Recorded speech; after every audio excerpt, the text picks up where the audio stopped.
It is Friday. We are so super thrilled. We got the one and only Claude Knowlton come on the show to talk about anything and everything. This guy's been around for a while and rocking and rolling in the television game. Absolutely, man. His story is one of the most interesting ones that we've heard about how he got started in the industry. It just cements the fact that somebody, whatever power you believe in, puts you on that path, man, and just goes where you're supposed to go. It's an awesome story. Exactly. And I mean, it might be a vampire path because this guy's played multiple different vampires, whether it be in like a Heineken commercial or in the latest Supergirl season. So, I mean, it's very interesting. This guy is awesome. The up-and-comers are going to love this one, but that is later on the show. Now, let's get a little crazy.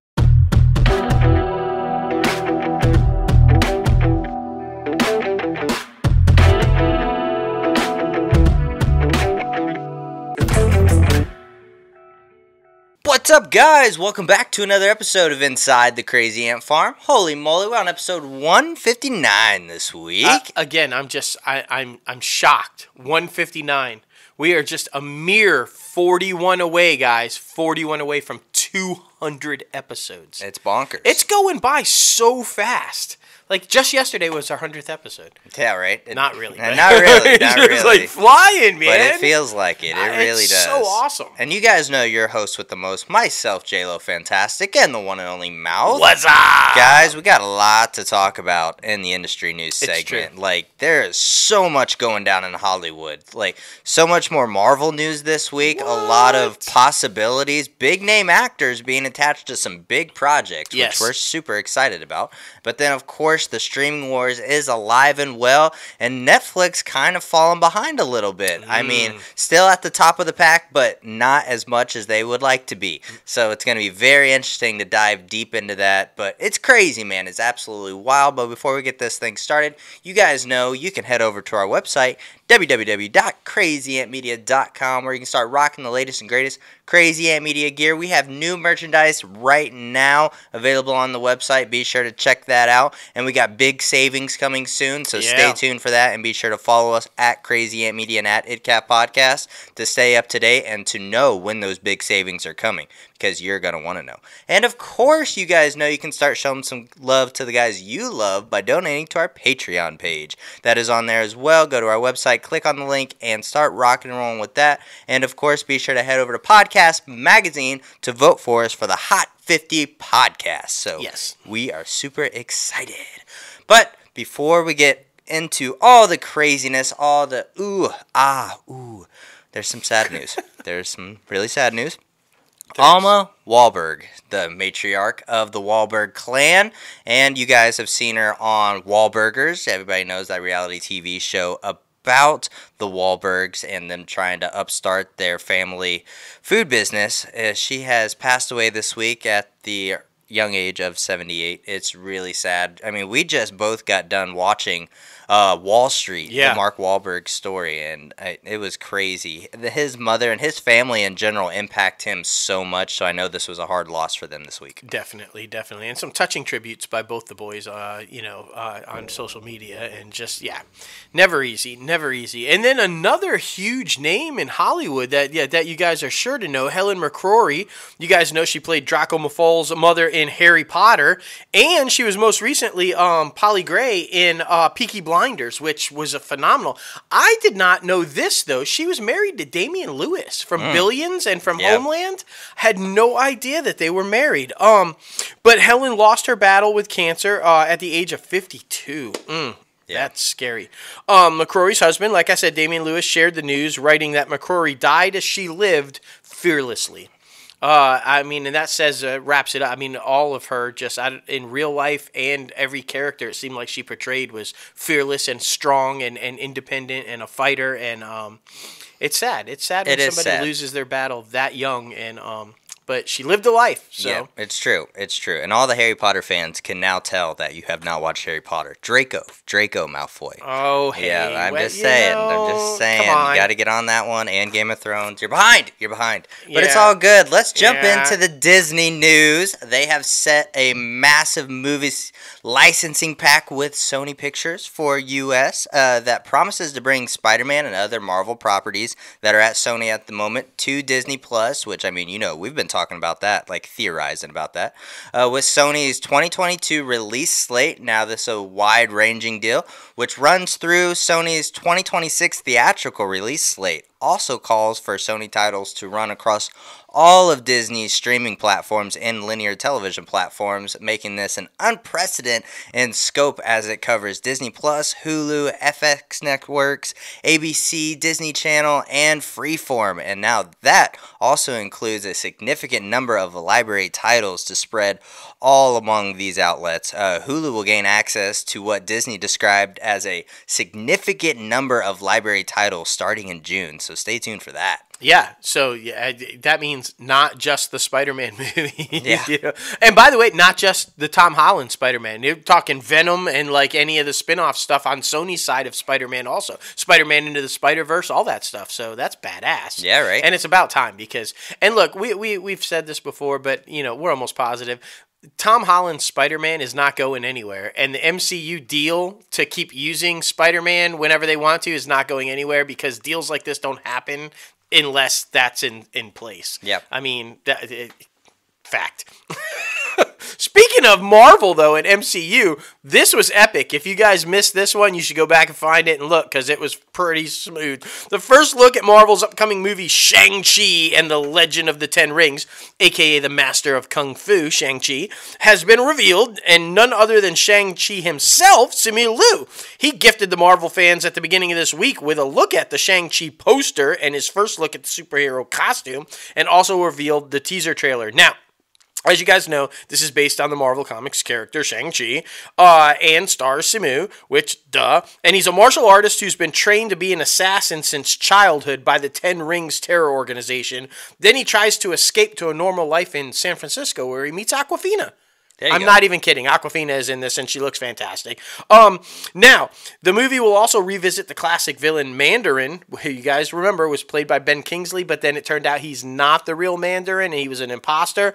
It looks like now the real Mandarin, which could be Shang-Chi's daddy, that's certainly what they're implying, is going to be revealed. So this is really exciting. I'm super pumped about this.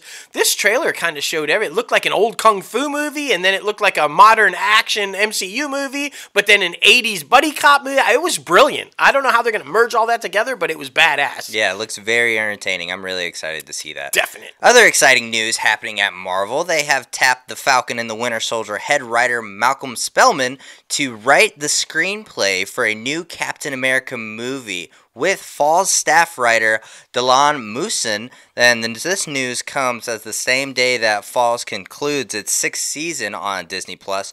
No casting for the project has officially been put out there yet, but I mean, there's a lot of stuff going around, especially with the last episode of Falcon and the Winter Soldier airing today, and boy, was it a good one. Yes. So there's a lot more story to be told. I guess that could be Caws now instead of Foz, because it's right. Captain America and the Winter Soldier now. Nice touch at the end when they changed to that, too. That's like badass. Yeah. I thought that was epic. But more casting news for more Marvel shows, because Disney Plus is like MCU Central right now. Olivia Colman, yes, Oscar winner Olivia Colman, the crown, the queen herself, Olivia Colman, apparently is in negotiations to join Secret Invasion. Now, you guys know what that one is. That's the one on Disney Plus where Fury is coming back. Remember, he was revealed in the scrolls, and they took over bodies and they like secretly replaced people and everything. That's what the Secret Invasion storyline is going to be. Now, the plot details are, of course, being kept under wraps. We're still going to find those wraps somewhere. But the infiltration scrolls on Earth figures into the proceedings. Duh. And, of course, we have no idea who Coleman will play. No idea. No idea. I mean, the queen herself, though. We shall see. We shall see. And speaking of another queen, Khaleesi, Emilia Clarke from Game of Thrones is also in final negotiations to join Secret Invasion. Like Coleman, her role is being kept well under wraps. This marks her first foray in the Marvel Cinematic Universe. I mean, obviously, as we previously just said, Samuel L. Jackson and so many others coming along. There's a lot of rumors here that maybe Spider-Woman. Remember, they hinted that a Spider-Woman movie was on the plan, on the docket to be made, and I think that would be brilliant, yeah, honestly. she would be badass. She would be badass in that. Hey, You know what else is on Disney Plus? It's not just MCU Central. It's also Star Wars Central. And we know the Obi-Wan show is coming, right? Well, the Obi-Wan Kenobi series at Disney Plus has cast Maya Erskine. That's fantastic. Details on Erskine's roles are being kept under wraps. Where the fuck are these wraps, man? We need to know. Are they healthy wraps? I hope they're healthy wraps. Erskine's best known, as you guys know, for co-creating and co-starring in the Hulu comedy series Pen 15. So that's exciting, man. Yeah, that's going to be very interesting. Another interesting thing is going to be the Academy Awards this Sunday. And by the way, we're having an Oscar watch party. You can watch us live on Twitter and YouTube. So that's going to be a whole lot of fun. We'll be live Golden Groot. the whole. Okay, whatever. We'll be live the whole 3 hours. So stay tuned for that. But the Academy has announced that it is not asking their Oscar attendees to wear a face mask while the cameras are rolling during the event, but they will be asked to put their mask back on during commercial breaks and whenever they feel comfortable. But they have announced that this is going to be basically a TV and film production. Like, people on camera will not be required to wear masks. However, like I said, when it's not on them, they will be going back. For example, like mask on during commercial breaks. So they're just trying to be as safe as possible. And it's really going to be cool because it's going to be in Union Station. So I'm excited to see how that's going to be. Yeah. I mean, the artwork, the deco, I mean, that they released a picture of looked fantastic. So I don't know, like I'm excited. The whole ensemble cast presentation and the whole movie theme, which makes sense. Duh, it's the Oscars. Well done, Academy. Movie themed. Indie film stalwarts, Nancy Utley and Stephen Giuli are retiring as co-chairman of Searchlight Pictures. This was kind of a surprise, but the longtime executives and producers behind the unit, formerly known as Fox Searchlight, which you guys know has switched when Disney bought it, will be replaced by executives David Greenbaum and Matthew Greenfield. Utley and Gila each served more than 2 decades at the label, offering consistency and prestige cinema through ownership changes and market transformation. Now, the news comes as Searchlight's Nomadland, that's why this is a biggie, is the frontrunner for Best Picture for the Oscars. So what a swan song that would be if that's the way they go out. Like, yeah, Oscar, Best Picture. It's like, just saying. See you later. Yeah. So good. And then, of course, the newbies, they're going to report still to Disney Content Chairman Alan Bergman and Chief Creative Officer Alan Horn. It makes sense, man. It makes sense. And something else that makes sense is a new Pixar animated short based on the characters in the Oscar-nominated Soul. They like to do these a lot with their huge blockbuster animated movies. True. Make little short films on them. Now, this one's going to debut on Disney Plus on April 30th. And it's going to be a prequel to the events in Soul, and the story is going to follow the skeptical Soul 22, voiced by Tina Fey, long before she met Joe Gardner. For the short film, Soul editor Kevin Knowlton will be stepping into the director's chair. That's cool. So that's really cool, keeping it all in the family and giving people new opportunities. Absolutely, man. And I love when they get to step up and do that. This is going to be interesting to figure out Soul's story before Joe. That's going to be really cool. Hey, you know who else is really cool? Justin Simien. He's fantastic. You guys know him, the director and creator of Dear White People and Bad Hair. Well, he's been tapped to direct Disney's new The Haunted Mansion remake. Oh, another remake. Remember the old one with Eddie Murphy? Yeah. Yeah, it was all right. Exactly. Didn't do too well. So why make it? Well, apparently they want to see if they can try again. Though taking inspiration, as the first one did, from the from the spooky theme park ride, plot details have been kept under wraps for the upcoming live-action movie. Yeah, it makes sense because even they probably don't know what they're doing. Yeah, exactly. But hey, Justin Simien is extremely talented and a brilliant creator, so it's in good hands. We'll see. Well, Michael Mitnick has been set to write the Jim Henson biopic, Muppet Man, for Disney and the Jim Henson Company. Ever. Now, it's currently in development, and the live-action film will chart the life and times of the legendary puppeteer, creator of The Muppets, Fragile Rock, and many of the Sesame Street characters. That's Fraggle Rock, my friend.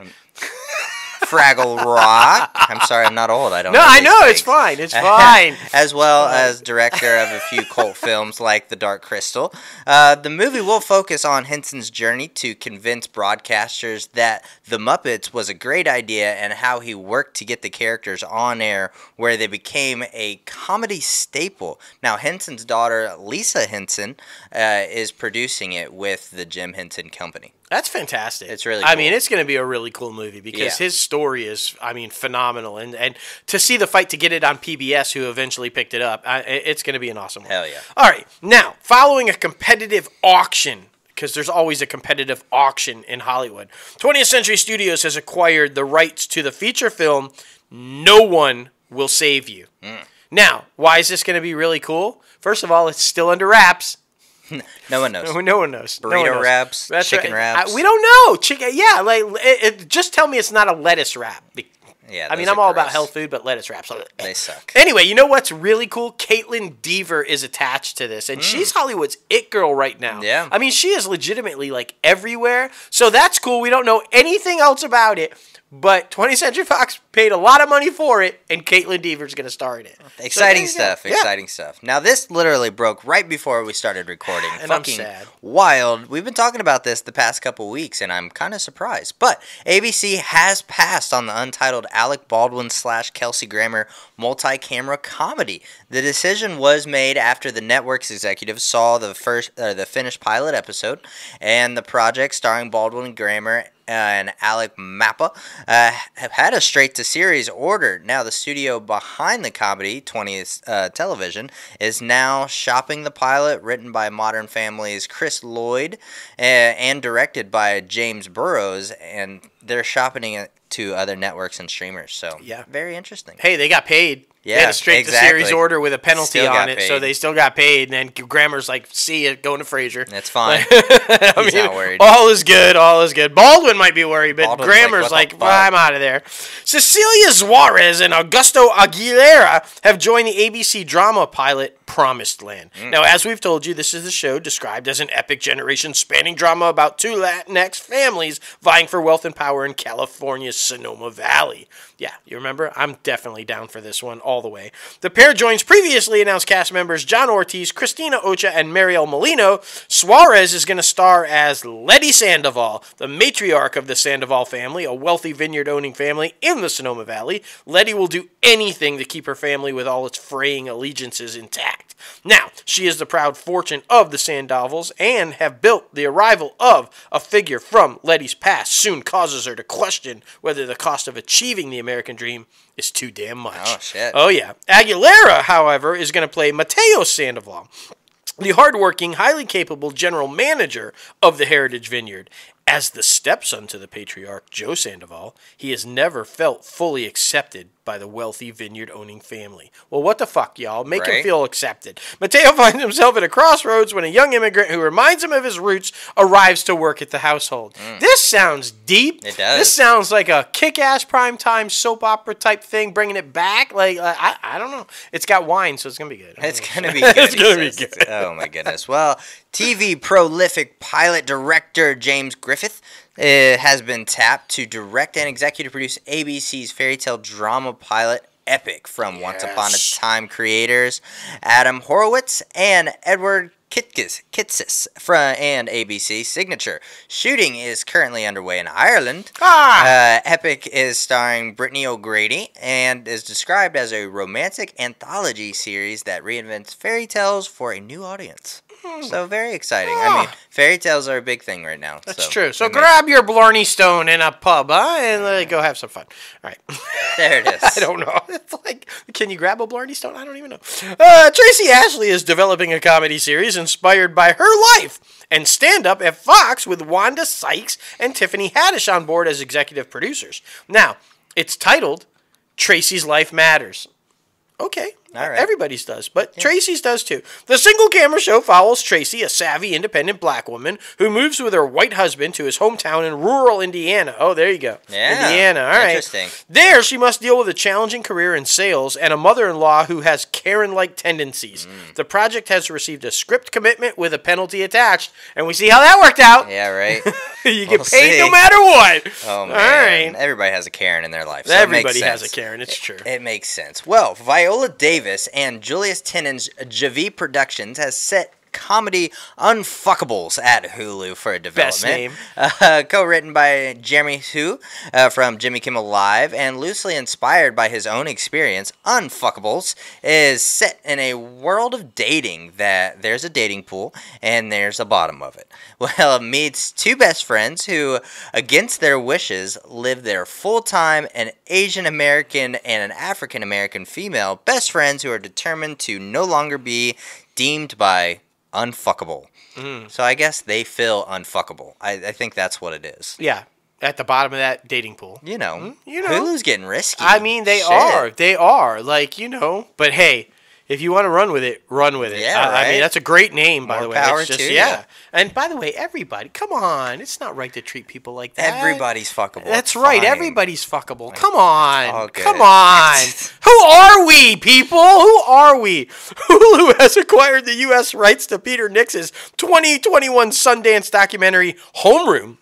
I'm excited about this one because this sounds really good, which captures a year in the institutionalized struggle in Oakland's public school system. Executive produced by the one and only Ryan Coogler himself. Yeah, buddy. He's such a badass. Homeroom and two other documentaries by Nix about Oakland and The Waiting Room about local health care and the criminal justice focused The Force will launch as a film trilogy on the platform later this year. That's awesome. Damn. Ryan Coogler is getting it done. That's awesome. If you don't think these are going to be good, go back and watch Fruitvale Station and then tune in for these because the man knows. He's on it, man. Exactly. Well, we're going back in time apparently because How I Met Your Mother. Yes, get this, guys. A sequel series titled How I Met Your Father has been ordered at Hulu.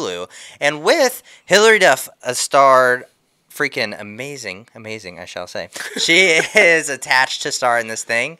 Per the logline, in the near future, Sophie, who will be played by Duff, is telling her son the story of how she met his father. A story that catapults us back to the year 2021, where Sophie and her close-knit group of friends are in the midst of figuring out who they are and what they want out of life and how to fall in love in the age of dating apps and limitless options. According to an individual with knowledge of the project, it remains unclear how/if the new show will tie into the original, which it kind of doesn't sound like it. No, but, yeah. I mean, I'm excited because I love Hilary Duff. Okay. You're going to have to do COVID. Yeah. Because you can't have a dating hole No. trying to find your mom in 2021 or find your dad, whatever, without COVID. Yeah, So that, exactly. I think even if they don't tie it into the original, they could at least do cameo. Because if this is set in New York City, which I think it is, you can see Barney going by in the background. Yeah. I mean, everybody needs an architect. That's right. So, I mean, just have them show up. Yeah. They accidentally go into their bar. Exactly. Like that. Something like that. And I'm excited about this too because we all know how the Lizzie McGuire reboot or revamp happened, so I'm happy she has more work. So. I wonder if this was the payoff for that. Maybe. Like, listen, I can see know we don't want to move forward with that, but we're going to throw you a bone anyway. We're going to give you How I Met Your Father. Listen. It seems fair because it is the same Hulu, so I don't know.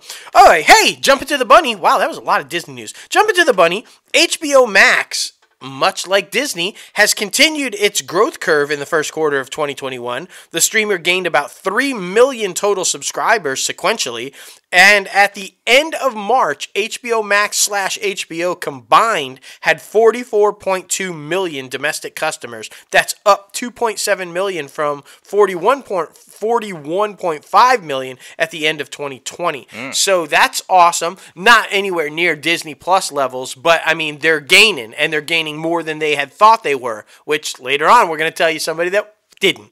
Yeah, right. So. I'm super excited about this, though, because like I said earlier this week in a tweet, they're the most underrated streaming service with a lot of great content. We all know that Disney is by far killing it right now and about to pass Netflix, going to be the best in subscribers and content. But HBO Max has some really good, valuable, dark, gritty content, adult content. I think the part where they're lacking is the family content. Yeah. They have Cartoon Network, but they need a big, children's movie franchise. You know what they're doing? They're not pushing their biggest asset, Bugs Bunny, Looney Tunes. They're like, why aren't you guys just pushing that. Like, yeah, although it could be like with what Disney. I mean, a lot of those old Looney Tunes cartoons and Bugs Bunny cartoons are controversial. Well, and even that now, they're making new ones now. Yeah. So I mean, I don't. Yeah, they're not pushing that. But I mean, then again, Bugs Bunny and all of them haven't been as popular since like late 90s, really. So I mean, I feel like they got to rework some things, not with making another figurehead like a Mickey Mouse or Bugs Bunny, but they got to rework some things in the sense of making new content. It's funny because Disney actually capitalized on Warner Brothers with the Animaniacs. I know. You would have thought Warner Brothers would have done the anime, but no, they didn't do it. No, whoops! I mean, it's literally based on the Warner Brothers. It literally. I mean, wild, but exciting news. Finally got a confirmation from this one. I mean, we've been talking about this for a while and been hoping for the best. But Michael Keaton's talent agency, ICM Partners, has confirmed that Keaton will reprise his role of Batman nearly 30 years in the upcoming Flash film. Now, the film, both Keaton and Ben Affleck will portray their own version of Bruce Wayne. Now, each interacting with Barry on his journey to fix the reality that he fucked up. Yep. So it's going to be very interesting. I'm just super fucking stoked that Batman is coming back. I am too. I mean, like, Keaton is definitively my Batman. Yeah. Like, so I'm so pumped. And rumor has it that his Batmobile's been spotted on set. And that's the best Batmobile. I'm sorry, I loved the Tumbler and shit, but that fucking 89 Batmobile was badass. I'm just saying. Exactly. Hey, you know what else is badass? Micah Joe Parker, Win Everett, and our buddy and former guest Miles Mussadin is Anita Kathira and Gina Hizrami have all joined the season 3 of Doom Patrol with Madeline Horsher, Ty Tennant, and Sebastian Croft set to guest star. Now, all 5 of these regulars are part of the Sisterhood of Dada. Parker will play quiet, thoughtful Malcolm. Everett will be the charming, seductive Shelley. Byron, a.k.a. The Fog. Mussadin will play the cryptic Lloyd Jefferson, a.k.a. Frenzy. Calathara will portray the lighthearted Holly Mackenzie, a.k.a. Sleepwalk, and Hirazumi will play Sachiko,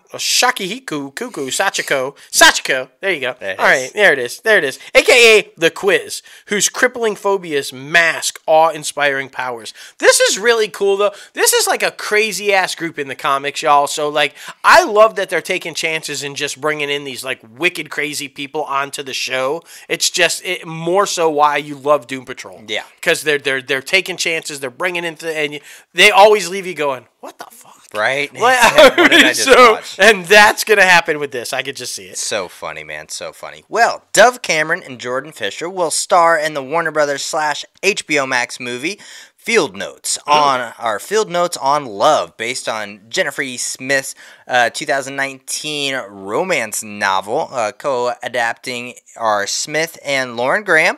In Field Notes on Love, Hugo is dumped by his girlfriend before their long-planned romantic train trip across America. She leaves him with the tickets, which are non-transferable, and booked under her name. Meanwhile, May is reeling from being rejected from USC's film school when she stumbles across Hugo's ad for a replacement. Now, she is certain it's exactly the adventure she needs to shake off the disappointment and jumpstart her next film. So, I mean, that sounds very exciting. It does. I mean, actually, and Lauren Graham is behind it. So if Lauren Graham is behind it, it's going to be good. Exactly. I'm so glad, though, that she's taken this whole, like, writing thing. She's done the novels, and now she's parlaying it into film and television, and, like, that's fantastic, man. Agreed. Good for you, Lauren. Come on the show. Please come on the show. Do it. Adria Arjona has been tapped, now we know, to play Andy Garcia's daughter and the bride-to-be in Warner Brothers and Plan B's reboot of Father of the Bride. We were wondering who was going to play Kimberly Williams' role. Now we know. Now, Gaz Alazarki has been set to helm the studio's new reboot, which, as we've reported on previous shows, will revolve around a Cuban-American family with a father coming to grips with his daughter's upcoming wedding through the prism and multiple relationships within a big, sprawling Cuban-American family. I'm excited for that one. I mean, I know it's like the third reincarnation, but it's still, Yeah. It's going to be hard to capture that magic, though. Yeah. Like, Steve Martin and Kimberly Williams, and it was so good, man. Yeah. I'm hoping, though. I'm hoping. Yeah.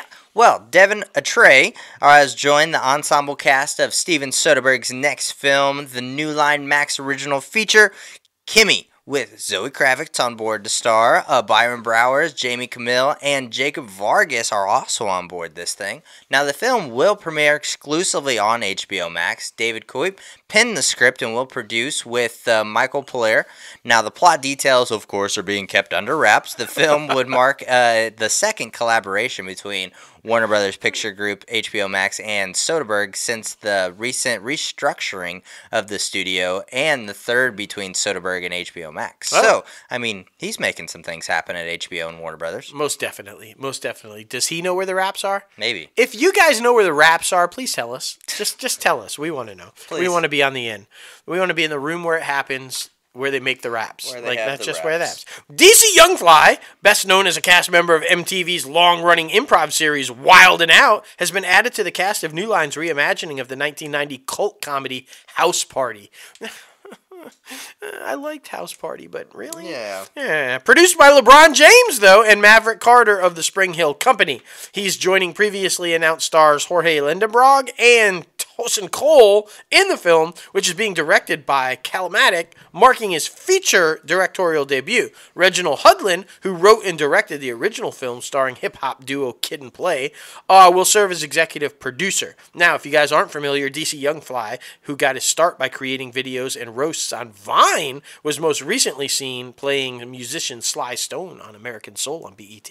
Yeah. So there you go. Yeah, right? It's super crazy. And a guy we actually knew back in the day, Victor Williams, went to high school with him. Wow, yeah, that's like insane. Small world, Small right? world, yeah. It really is. Now, the series premiere of Kate Winslet's starring limited series, Mayor of Easttown, drew 1 million viewers on Sunday across HBO and HBO Max, with the premium network saying it marked the second biggest for a series debut on HBO Max behind last week's strong number for The Nevers. Mayor Easttown's start matched the premiere night performance for the HBO hit Succession and Euphoria in the 10 p.m. Sunday time slot. So, I mean, this is what I'm talking about. They just have a lot of good content that they're putting out there for everyone to watch. And by the way, Succession racking up all the Emmys the past 2 years. Oh, yeah. So, I'm telling you, a lot of good stuff on this platform. Check it out. And Euphoria, I mean, Zendaya. Yeah, hello. Exactly. Hello.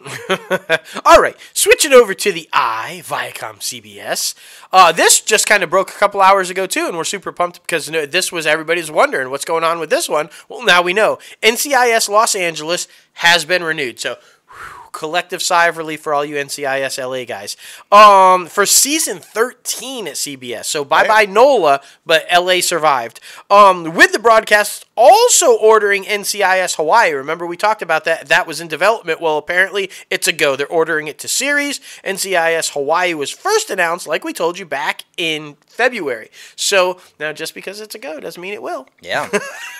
You hate to say that, but it's true. I know. But it's NCIS, so I'm betting it will. Exactly. Well, actress and comedian and activist Janine Garofalo is guest starring in the 7th and final season of Darren Star's hit comedy series Younger, which is premiered on Paramount Plus. Which is already did April 15th. I don't know what day it is. Yep, no, it's fine. And Janine first appeared in episode 5, which will there's going to be 6 episodes apparently, and she plays Cass DeKinney, dean of the Arts College of New York. Having dreamed of becoming an artist in a past life, Cass settled into academia and marriage to a much younger wife.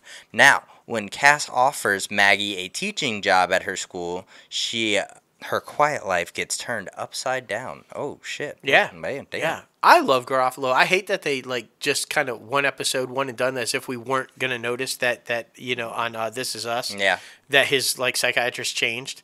Wait, that's not Janine. Right. But I've been a huge fan of her since The West Wing, way back in the day, and she's fantastic. And Lil Cam, what's that movie with the dogs and cat with Janine Garofalo? You know what I'm talking about? No. No? She doesn't. Oh, come on now. Yeah. Drop the ball. No, she knows it. I know she knows it because we've watched it. Now I can't think of it. We'll look it up on IMDb Pro. It'll be fantastic. Former Lodge 49 star Sonya Cassidy, as Little Cam looks at me like, what the fuck are you talking about?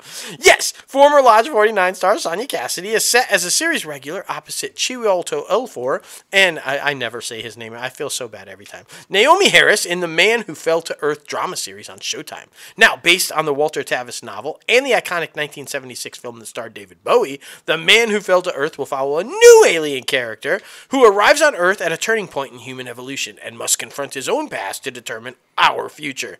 Cassidy will play Eddie Flood, CEO of Origin Industries, and a woman driven to protect her family's prominent tech company at any cost. The series is scheduled to begin production in London this spring, and it's going to premiere on Showtime in 2022.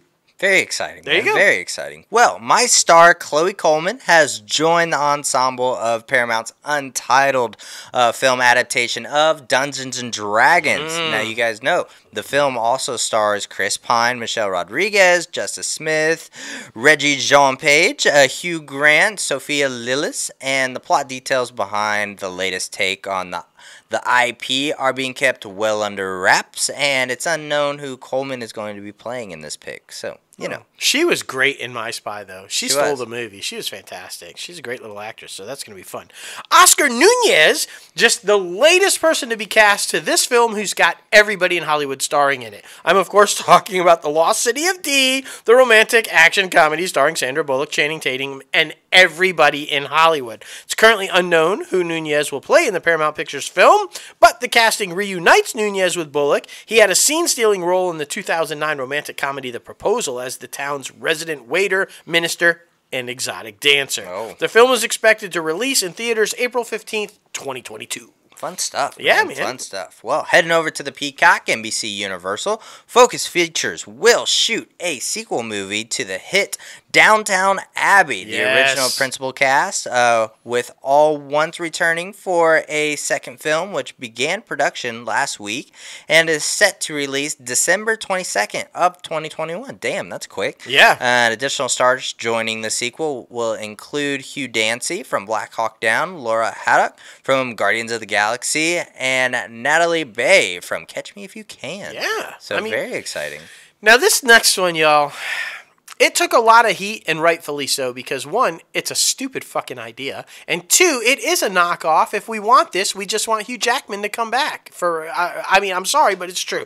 Popular toy company Mattel announced that its film division has plans to develop a Rock'em Sock'em movie. Remember that little blue and red robots fighting stuff? Rock'em Sock'em? Yeah.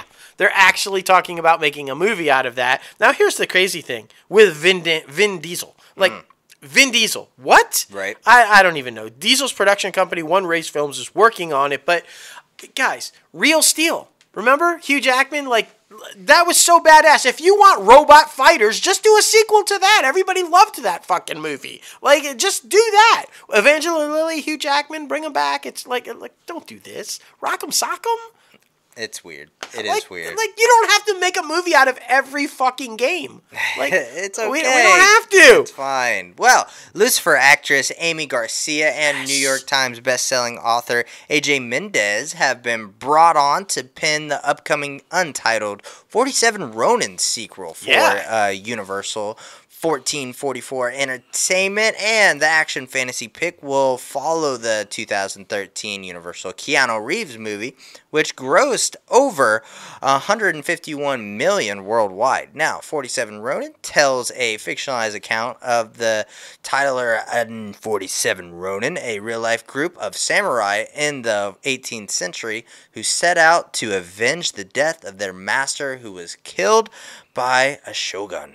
This is one of my favorite, honestly, Keanu Reeves movies. I think it's like one of the lesser knowns. It kind of just went under the radar, but it's fucking fantastic. It was a good one. And I love that they're doing a sequel. And Amy Garcia, I love her. She's fantastic, and she's a brilliant writer. She writes comic books. She writes all kinds of stuff. That's going to be fantastic. Right. Like, well done, well done. Hey, Frances Turner's joining the current third season of NBC's medical drama New Amsterdam. It's going to be a recurring role. Turner's going to play Dr. Lynn Malvo, the new chair of the OB department. Now, Malvo will have a complicated friendship with Dr. Reynolds, who's played by Jacko Sims, as you guys know, this season. So, Very interesting. It's always getting complicated at those hospitals. It really is. It's like it never stops. It's tricky. Well, camping alumni Lone Sky is set for a recurring role in NBC's upcoming drama series La Brea. Sky will play Jessica Harris, a high-powered attorney, and the older sister of Gavin.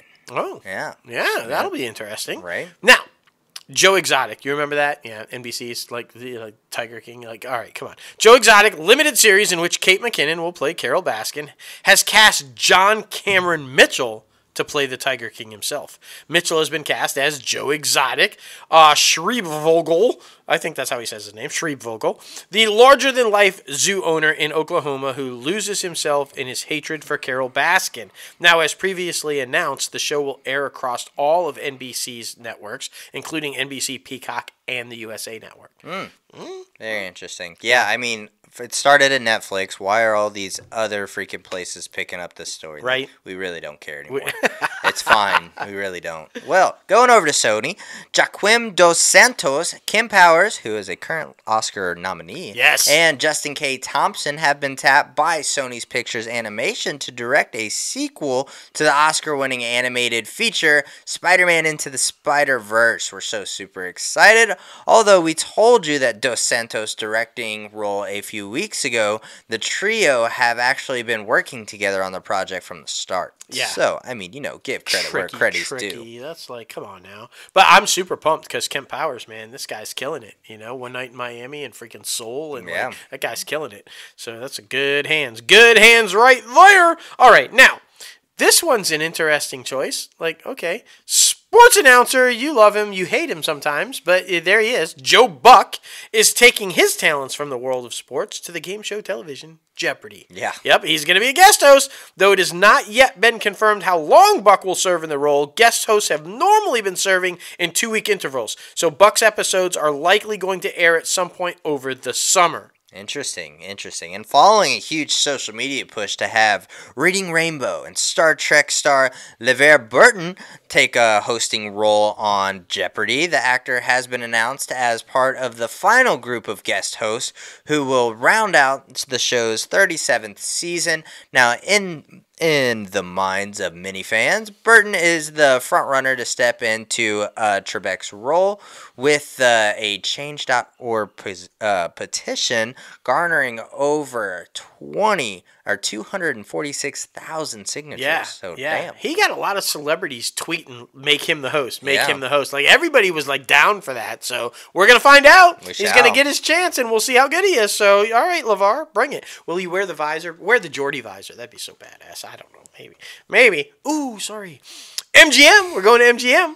All right. Paul Thomas Anderson's Untitled film has been set for a holiday 2021 rollout. That means right around the corner. The movie will open in limited release on November 26th, Thanksgiving weekend, and expand nationwide on Christmas Day. Now, the project was backed by MGM in association with Braun Creative and Anderson's Gouliard Film Company and has begun filming last fall, actually, in Los Angeles. The film's ensemble cast, you guys remember this one, we've talked about this. Bradley Cooper, Benny Sadfi, Alien Haim, and Kuffer Hoffman, the son of the late actor Philip Seymour Hoffman, who frequently collaborates. The film marks the young actor's feature debut, which is going to be exciting, and it's the coming-of-age story, like we've told you before, set in 1970s San Fernando Valley, with Cooper playing the film director and Hoffman portraying his child actor. Safdie will reportedly play a politician running for office. So, yeah, it's going to be, like, fucking outstanding. If it's got a Hoffman and Bradley Cooper, it's going to be good. Yeah. Like, that, enough said. Completely agree. Well, Sylvester Stallone took to social media to offer 2 major updates on the film version, revealing that Rocky vs. Drago, the ultimate director's cut, while noting that the full-length behind-the-scenes documentary about the creation of his new version will also be released, titled Keep Punching, The Present Meets the Past. Stallone also confirmed that development on the Rocky prequel TV series continues. Man, it's a lot. Just stop it. I don't understand why he's changing the name. Yeah. Just say Rocky IV Director's Cut. Why does it have to be Rocky vs. Drago? Yeah. One thing I am happy about, though, is you remember that stupid fucking robot that Paulie bought? The little server robot thing in Rocky IV? It's completely fucking cut out of the movie. That's hilarious. Sly hated it, apparently, and it's completely fucking gone. Thank God, because I hated it, too. That was so stupid. All right. Now, switching to Lionsgate. Curtis 50 Cent Jackson, you know him, you love him, has come aboard to star in and executive produce Free Agents. This one sounds really good. It's a sports heist thriller that Deon Taylor will direct for Lionsgate. The project's described as a high-concept sports action heist thriller, and it tells a group of professional football players who come together to steal from the team owners who are exploiting them. The story focuses on a journeyman player who gets his last shot at his dream, but just as he starts to find out some on-field success, he's lured into the dangerous crime ring with some of his teammates that threatens his dream. Damn. Now, his family and his safety. Jackson's going to play the leader of the ring, of course, because he's great at playing bad guys.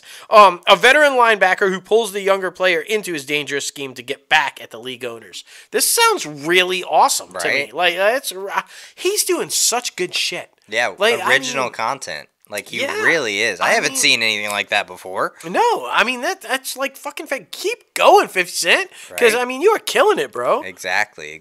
Well, now we're heading over to AMC.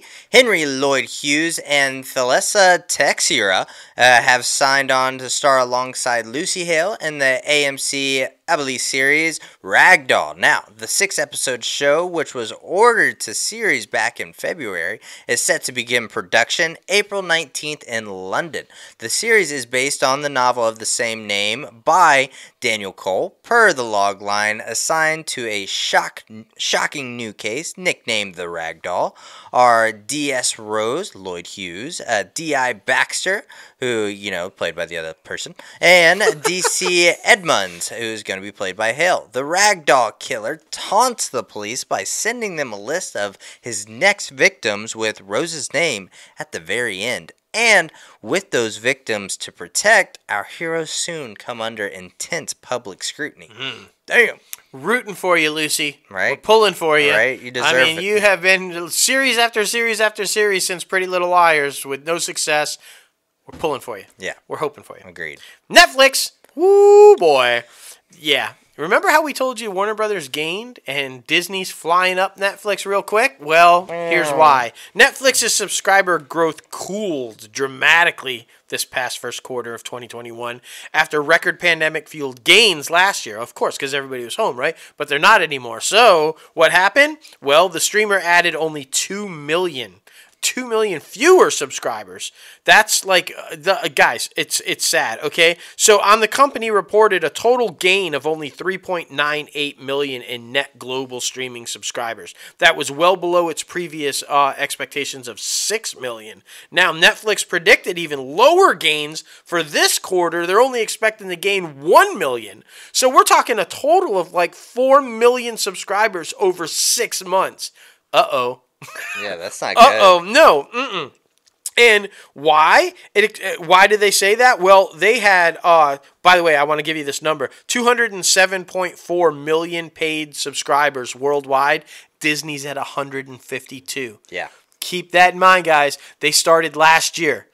Netflix has been around more than a decade. They're only 49-something million away from passing Netflix in 1 year. Yeah. Y'all, that is crazy. Now, Netflix blamed the subscriber shortfall on the smaller pipeline of originals and expects to open up its wallet to attract more. It could be, and how are they going to do that? They're going to spend $17 billion in cash on content, original content. That's more than 44% more than what they spent last year. Guys, you spent, 44% more, so 17. So you're looking at somewhere like $12 billion on original content last year, and you didn't gain subscribers. So why does this sound like this is a good idea? This is a bad idea. Don't spend $17 billion. You're not getting new subscribers. Right. You're not getting. But with that being said, we have an original project for you, so that's true. We can help you. Just say it. And we're cheap. Yeah, I mean, we're not asking for all that. No, you don't need $17 billion to buy us. Yeah, it's all fine. And I mean, with the first story from Netflix being said, I feel like comes this crackdown. Netflix wants people to pay their own fair share to access their streaming service. But Reed Hastings promises that any crackdown illicit password sharing that the company decides to launch across its global footprint won't be done in an aggressive manner. Last month, the company launched a new global test that displays a warning message to some users on connected TVs that says if you don't live with the owner of this account, you need your own account to keep watching. Users who see the prompt have the option to receive an email or text verification code to authenticate the account and click on a button that says verify later. Or sign up for a new Netflix account. I mean, they're just trying to crack down on those password sharing, but I mean, if you have verify later, people are just going to keep clicking that shit. What the hell? That doesn't make any sense. That's non-aggressive. That's non-aggressive. Maybe you should get aggressive, and then you wouldn't have this problem. Because just saying. How are you going to pay $17 billion if you don't have subscribers? Yeah. Just saying. Just saying. Come on, Ted. Figure it out, buddy. And Reed. Ted and Reed. I guess Ted's running it now, though. But, whatever. Hey, Dakota Johnson, though, she's not fraying away from Netflix. She's signing on to star in Netflix's retelling of Jane Austen's novel Persuasion. Carrie Cracknell, known for directing Jake Gyllenhaal in Seawall, A Life, on Broadway, is stepping behind the camera in her feature directorial debut. Oh, okay. Described as a modern, witty approach to a beloved story, Persuasion tells the story of Annie Elliott, an unconforming woman living in the snobby family on the brink of bankruptcy. Unmarried and 27 years old, and reconnects with a man who once persuaded her to reject and face a second chance at love. Oh. Interesting. Oh. We all need a second chance. By people who rejected us. Yeah. But what's love got to do with it? No, Tina. Yep, Tina. Just saying. Get in the car, mate! Get in the car! Just saying. Oh, shit. I know. Sorry. Well, Lisa Gay Hamilton has been tapped for a key recurring role opposite of Manuel Garcia Ruffalo in Lincoln Lawyer. Yeah. Hamilton will play Judge Mary Holder, presiding judge of the Los Angeles County Superior Court, the most powerful trial judge in the city, and a no-nonsense jurist who doesn't suffer from any fools. Motherfuckers don't play with her. Mickey Holler finds himself under the strict supervision after he takes over the city's biggest murder trial. Now, it's going to be a 10-episode for the first season, and it's going to be based on the second book in the Lincoln Lawyer series, The Brass Verdict. Yeah, I'm super pumped for this. I mean, I hate that it's not Matthew McConaughey, but hey, I think everybody's going to do a fantastic job, and it's a great story, so it's going to be really good. Hell yeah. This one sounds interesting, and kudos. Keep pushing. We want more stories like this, more documentaries like this. Netflix has ordered a documentary series about NASCAR Cup Series driver Darrell Bubba Wallace. You guys know him. Series is currently in production and will follow Wallace behind the scenes of the 2021 NASCAR season as he competes for the newly formed 23XI racing team, which was created by Wallace, Michael Jordan, and Denny Hamlin. Now, as you guys know, Wallace is currently the only black driver at the top level of this sport, which is insane to me. The show is going to explore Wallace, 23XI racing, and NASCAR's efforts to advocate for inclusion and equality in racing and beyond. That's awesome. Yeah, I think this is brilliant. Like, well done. We need more documentaries like this. We need to highlight more stories like this. Boom. Go Netflix. Agreed. Now, some sad news at Netflix. The Castlevania series, the Netflix epic, huge anime series about vampires, is coming to an end for its upcoming 4th season. Season 4 of the anime series will debut May 13th and will consist of 10 episodes, according to an individual with knowledge of the situation. Netflix is looking at a possibility to develop a new show set in the Castlevania universe, though, that will feature a whole new set of characters. Oh. Yeah. Okay. So, you All know, right. I mean, trying to keep building on the universe, but I mean, you see how that goes. Yeah, sometimes. Yeah. Yeah. You know.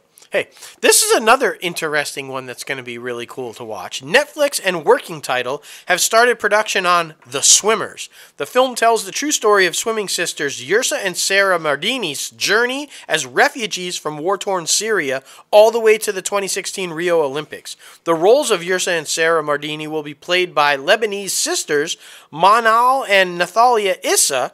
Manal Issa won Best Actress at the Leaker European Film Festival for Parisians. Nice. So I mean, this is awesome. Yeah. Real life sisters playing sisters, and the story's like fantastic. Hell yeah. So, all right, good for you, Netflix. Right, doing some things. Netflix has ordered a new series, Florida Man, starring Edgar Ramirez, created by Donald Todd. 8-episode series described in the same vein as Body Heat. And Elmore Leonard's Out of Sight revolves around a struggling ex-cop who is forced to return to his home state of Florida to find a Philly mobster runaway girlfriend. What should be a quick gig becomes a spiraling journey into a buried of some fucking crazy family secrets and an increasingly attempt to do the right thing in a place where so much is wrong. Jason Bateman and Michael Costigan are executive producing for Aggregate and under their first look deal at the streaming service. So, exciting stuff. Yeah. And now, in the one that has everybody scratching their head and wondering why. Like, I would have preferred Away, get another season or whatever. But hey, Ginny and Georgia will return for a second season on Netflix. What? Huh? Yeah, What? yeah. The young adult coming-of-age drama starring Brianne Howie and Antonia Gentry debuted on the streamer February 24th. Now, per the platform, meaning Netflix says, the series attracted more than 52 million members households in its first 28 days.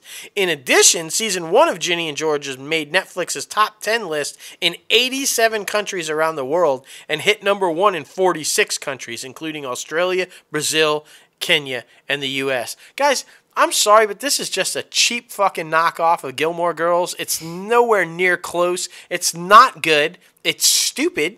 And, like, I'm sorry. I'm just saying it. Netflix just wants Gilmore Girls back, so they're taking some cheap-ass imitation of it. Nothing against the creators. I'm just saying. This is not good. Apparently, they had some controversial stuff, too, that a lot of celebrities were lighting it up. So, I guess they made a cheap shot at Taylor Swift or something. Like, it's just, come on, guys. Come on now. We can do better than that. Agreed. Just bring back Gilmore Girls. Just do it. Well, Amy. Netflix Adam Sandler movie The Spaceman has added Paul Dano and Kunal Nayyar to the cast. The duo joins previously announced Carey Mulligan in the movie. And in the movie, Sandler is an astronaut sent to the edge of the galaxy to collect mysterious ancient dust that he finds himself in earthly life falling into pieces. He turns to the only voice who can help him try to put it back together. It just so happens to belong to a creature from the beginning of time lurking in the shadows of his ship. Weird. Adam Sandler is making some weird shit. I mean, I'm guessing he's going to voice the creature. Probably. I would think, right? Like, I don't know. Well, I mean, he's also going to be the astronaut. Yeah, so that, like, weird. Yeah. Will he be talking to it? Will the creature be even real? Will it sound like Bobby Boucher? Right. I don't know. It's just going to be like, I don't know. Anna Sophia Robb and Emery Cohen are the latest to join the cast of Rebel Ridge, Netflix's high-velocity thriller from writer and director Jeremy Saulnier. They joined previously announced stars John Boyega, Don Johnson, James Badge Dale, Zane G, and James Cromwell. The film explores systemic American injustice in the context of action, suspense, and black humor. There we go, man. There we go. Now, see, that's the kind of stuff. Like, fuck Ginny and that. This is the kind of stuff you need to keep doing, Netflix. I'm just saying. Well, The Wings of Fire books by Tuel T. Sutherland are being adapted into an animated series at Netflix with Ava DuVernay set to executive produce. Now, Netflix has ordered 10 40-minute episodes of the series. In the series, a bitter war of raging for generations between the dragon tribes who inhabit the world of Perea. According to prophecy, 5 young dragons will rise to the end of bloodshed and bring peace back to the land.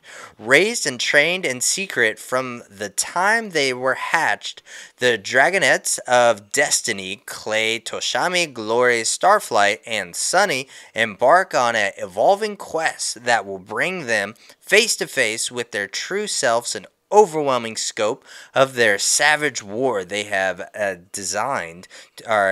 have been destined to bring to their end. So, yeah. It's all about the dragons now. It is. Now, if you guys don't remember, there was one more in that group, but he somehow ended up in the bayou and is now drunk. Yep.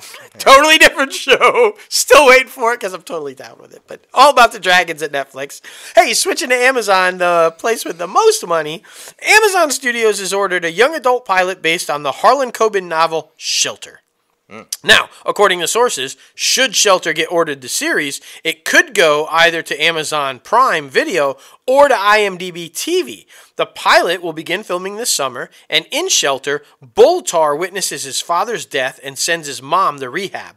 He is forced to live with his estranged aunt and switch high schools. Fortunately, he's met a great girl, Ashley, and it seems like things might have finally been improving for him, but then Ashley vanishes. Mickey follows Ashley's trail into a seedy underworld that reveals that Ashley isn't who she claimed to be.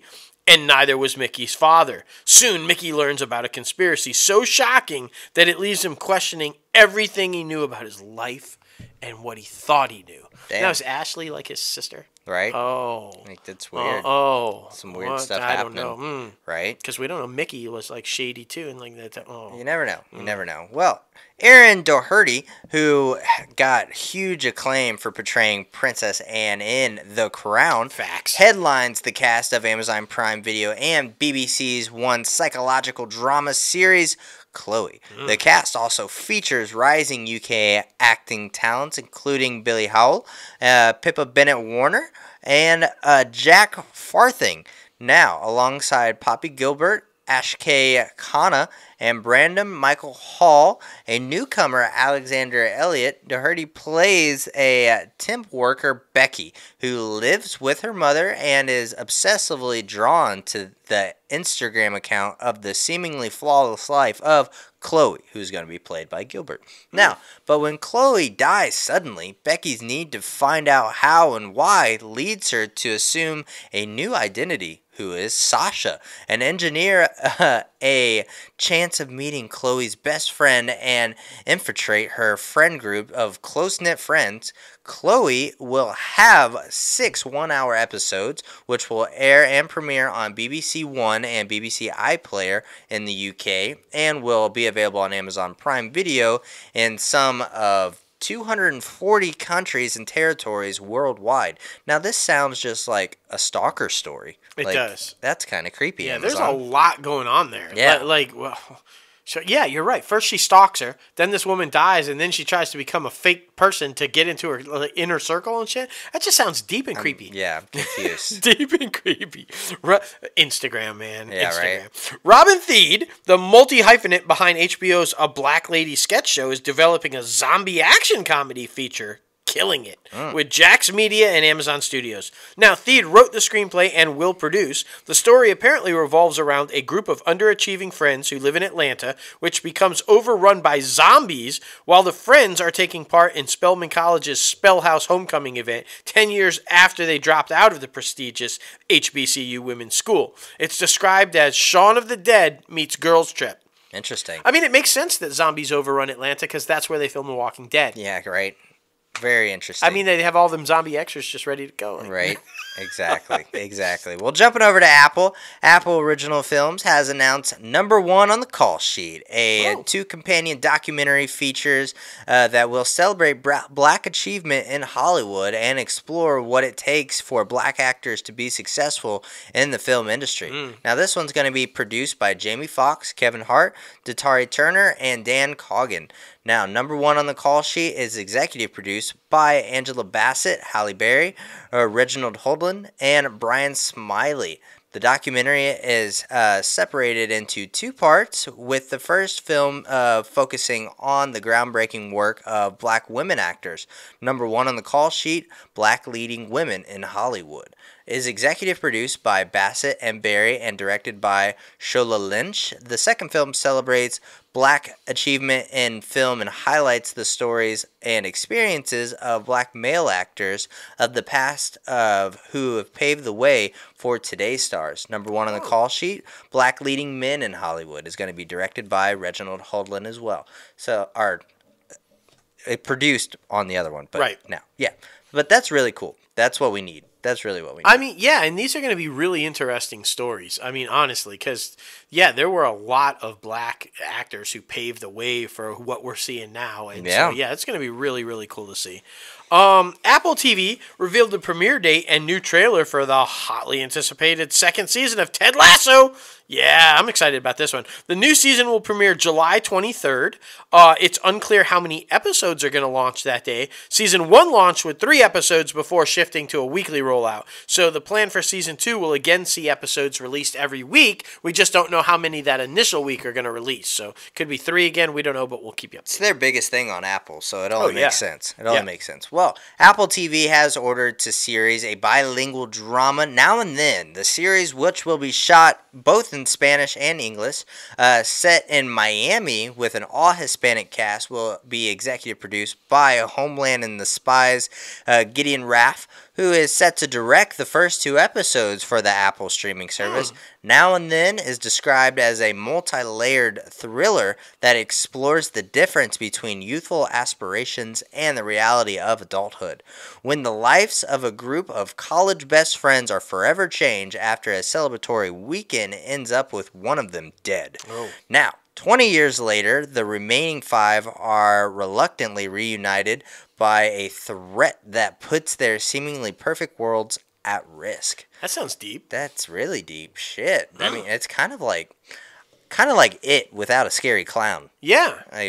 I'm interested. That's a good description. Good description. And now to finish up industry news, because, woo, man, that was a lot. But we had to get this one in there because this one, I guess this comes as no surprise. We knew a rebranding was coming, but now we know it's official. Roku, you remember, we told you guys, it acquired most of the programming from Jeffrey Katzenberg's defunct Quibi last January. Well, they've rebranded all those shows as Roku Originals. Now, Roku Originals will be available on the company's free ad-supported destination, the Roku channel. More than 75 originals, though, guys, including a dozen unreleased series, will stream for the first time on the Roku channel later this year. Nice. The announcement teased Quibi talent includes Anna Kendrick, Chrissy Teigen, Lena Waithe, Idris Elba, Kevin Hart, and Liam Hemsworth. I mean, remember, guys, there was a lot of stuff that Quibi had in development that was going to be epic that never saw the light of day, and now it will. Yeah.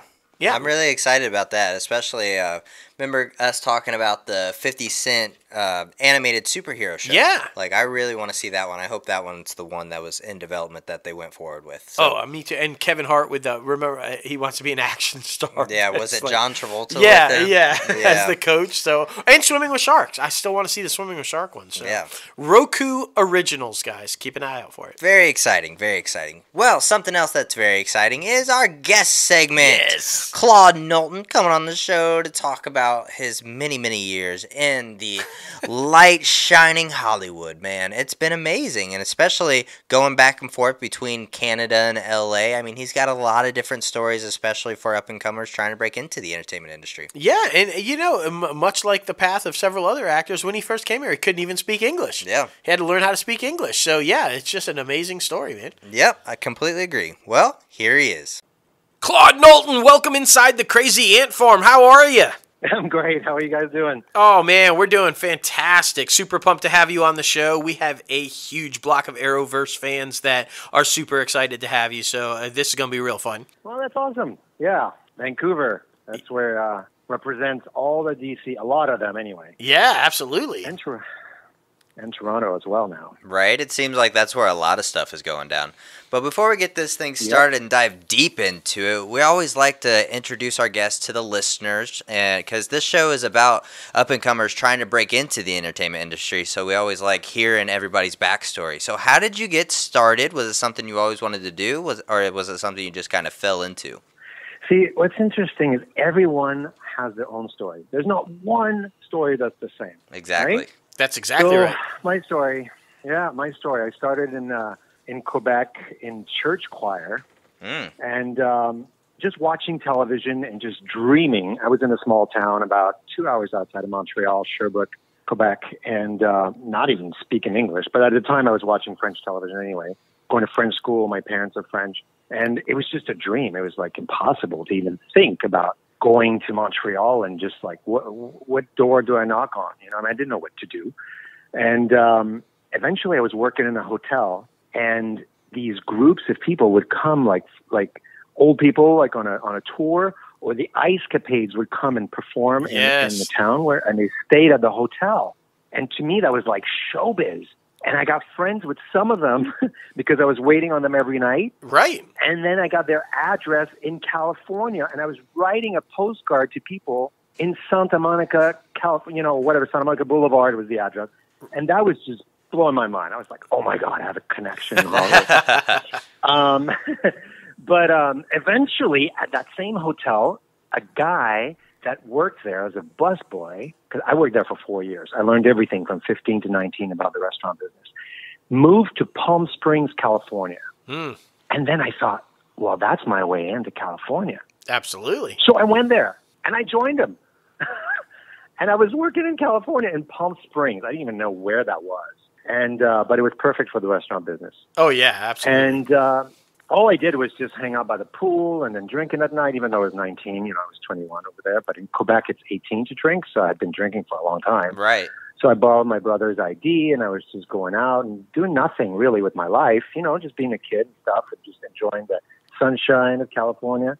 And eventually, I was like, I got to do something.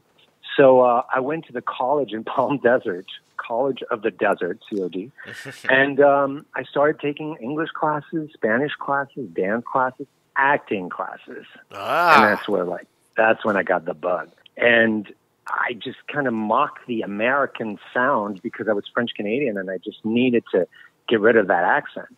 Right. And that's when I never looked back. I mean, I had my first teacher. He's now passed, but he believed in me, and he put me in his first play that he directed. And it was, I'm sure no one's ever heard of this one, Arsenic and Old Lace. It's like a classic old play. Yeah, no, I've actually heard of it because I'm also old, but it's fine. It's outstanding, man. Well, it was a small part, of an officer, Officer Brophy, and they give me some lines, and it's just being part of the whole thing was just like, wow.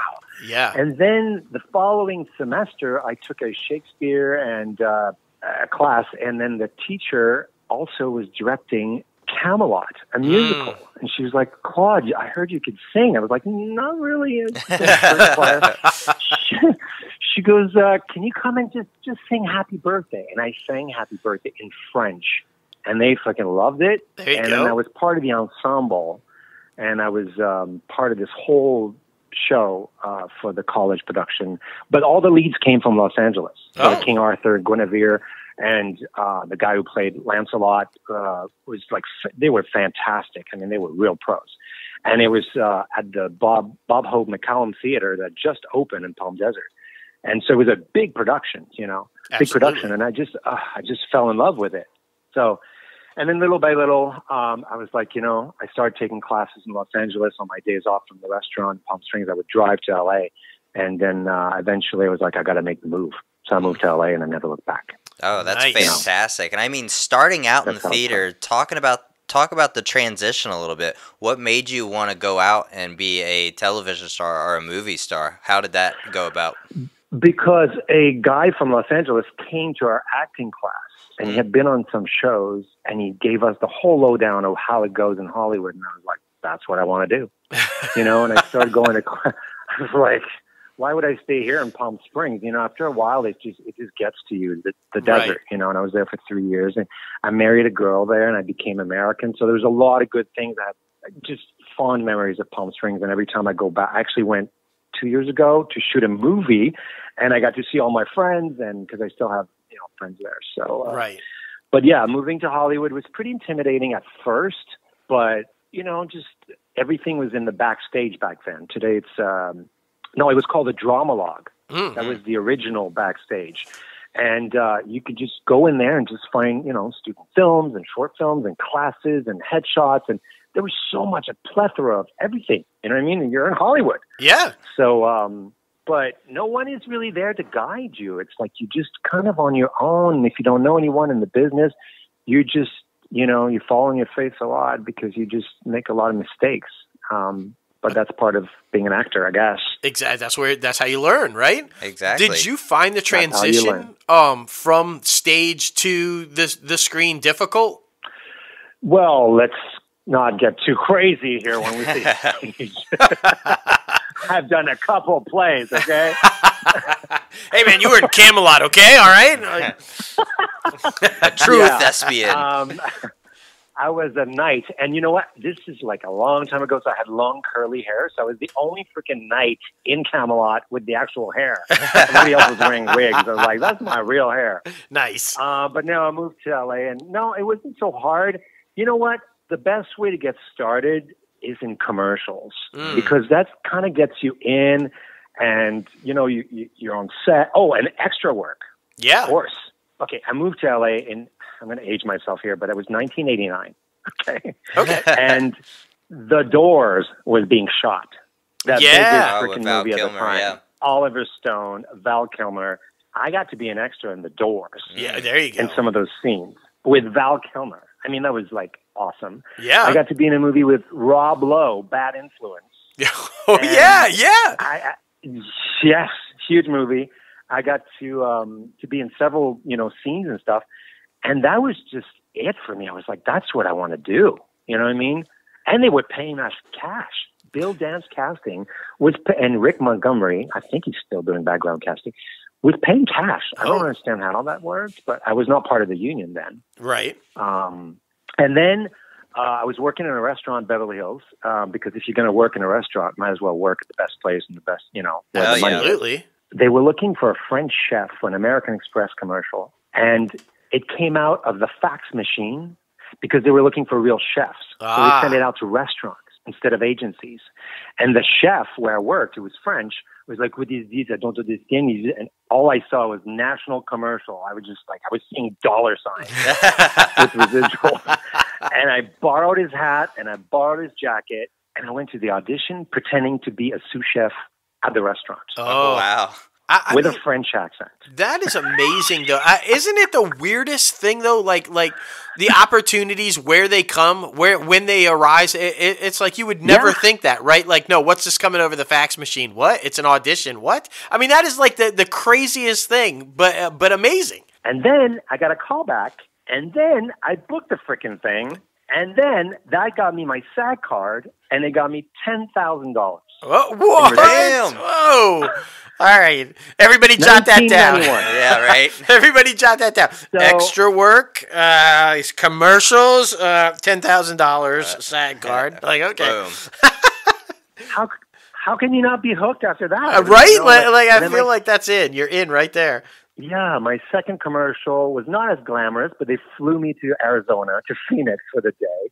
And it was in French, not in French, in Spanish and English. And I did both versions because I was taking Spanish classes at Santa Monica College. I had started in Palm Springs, but I continued in Santa Monica College. Okay. Because I'm French-Canadian, it was easy for me to learn Spanish. And as soon as that's how I got my first agent. There's the next story to tag along with the commercial, is that I took a workshop. And at the end of the workshop, like 6 weeks or something, agents come in to see you, right? And that's how you try to get an agent. And I told the dude, I said, listen, I have a commercial playing right now. I'll give you the residuals if you take me on. Wow. I'll give you the commission on the residuals. Not the residuals, the commission. Right. And then if you take me on. And he did. There you go. I mean, it's crazy how things just go from one thing to the next. And that was my first agent. I don't even remember the name of the agency. Whatever. It's a long time ago. So, yeah, never looked back. Yeah.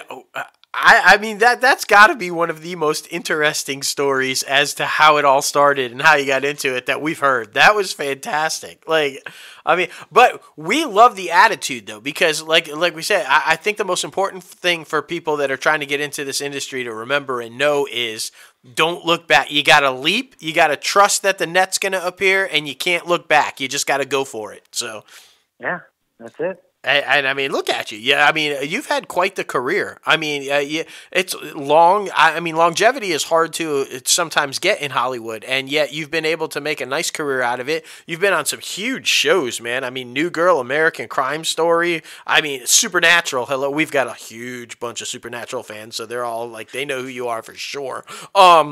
But yeah, I mean, it's amazing how you took your opportunities when they were given and you've parlayed it into this long career, man. So huge congrats on that. Well, thank you. Appreciate that. Yeah. Not easy. No, and like you said, this is an industry built on rejection and mistakes. So I mean, you're gonna have to have thick skin, and you have to know that that's coming if you're gonna survive. It's the most unpredictable, unreliable, and most heartbreaking profession anyone can undertake. I mean, it's like, seriously, dude. It's just but you know what? I come from a blue collar family, and my dad or my brother. It's all about like, what do you mean you don't have a job? Like, you're not working right now? Like, what? Right. They don't understand that. They don't. But I'm like, Dad, I just did 3 auditions today that took all day, and I just got some voiceover that I'm recording, and that's paying, but they don't get it. No. You know what I mean? So that's not a real job. How many times have you heard that? It's not a real job. Like, no, but it is a real job. So, oh my goodness. Well, let's jump into the biggie, Supergirl, because I mean, this is fantastic. Your storyline has been amazing. In fact, we want to kind of jump into it. Logan, I know, has a bunch of questions about behind the scenes stuff, but I want to talk about a little bit because I think that Greg Berlanti has done an amazing job with the Arrowverse shows, not just Supergirl, but all of the Arrowverse shows in general, but specifically Supergirl, with tackling the issues that need to be talked about. He has not strayed away from racism. He has not strayed away from gay rights and equality. He has not strayed away from transgender. He has not strayed away from what's going on at the border. And I mean, he has used these shows to put that out there and have people start talking. So talk about that a little bit. When you found out that you were going to be a part of this and get on this show, what was that like, and how did you feel about being able to enter into this world that is the Arrowverse? Well, I originally auditioned for the pilot when I was in Los Angeles, but that's another story. It was on CBS at the time, whatever. Right. I didn't get that part. But then being here in Vancouver now for the last 3 years, you just you audition for all those shows, and you know, Batwoman, whatever, and you just hoping to get on. So you watch, but it's kind of difficult. We don't have the CW here in Canada. So even Supergirl, I was able to watch the 5 seasons on Netflix. There was 4 at the time, and then I had to purchase the 5th one on TV to watch it. But yeah, just to be part of that particular show, like you said, it seems like every season they just make it an effort to really incorporate what's going on in the world with the show, and just to be pushing the boundaries. And you know what? It's kind of like Glee did for a lot of gay kids.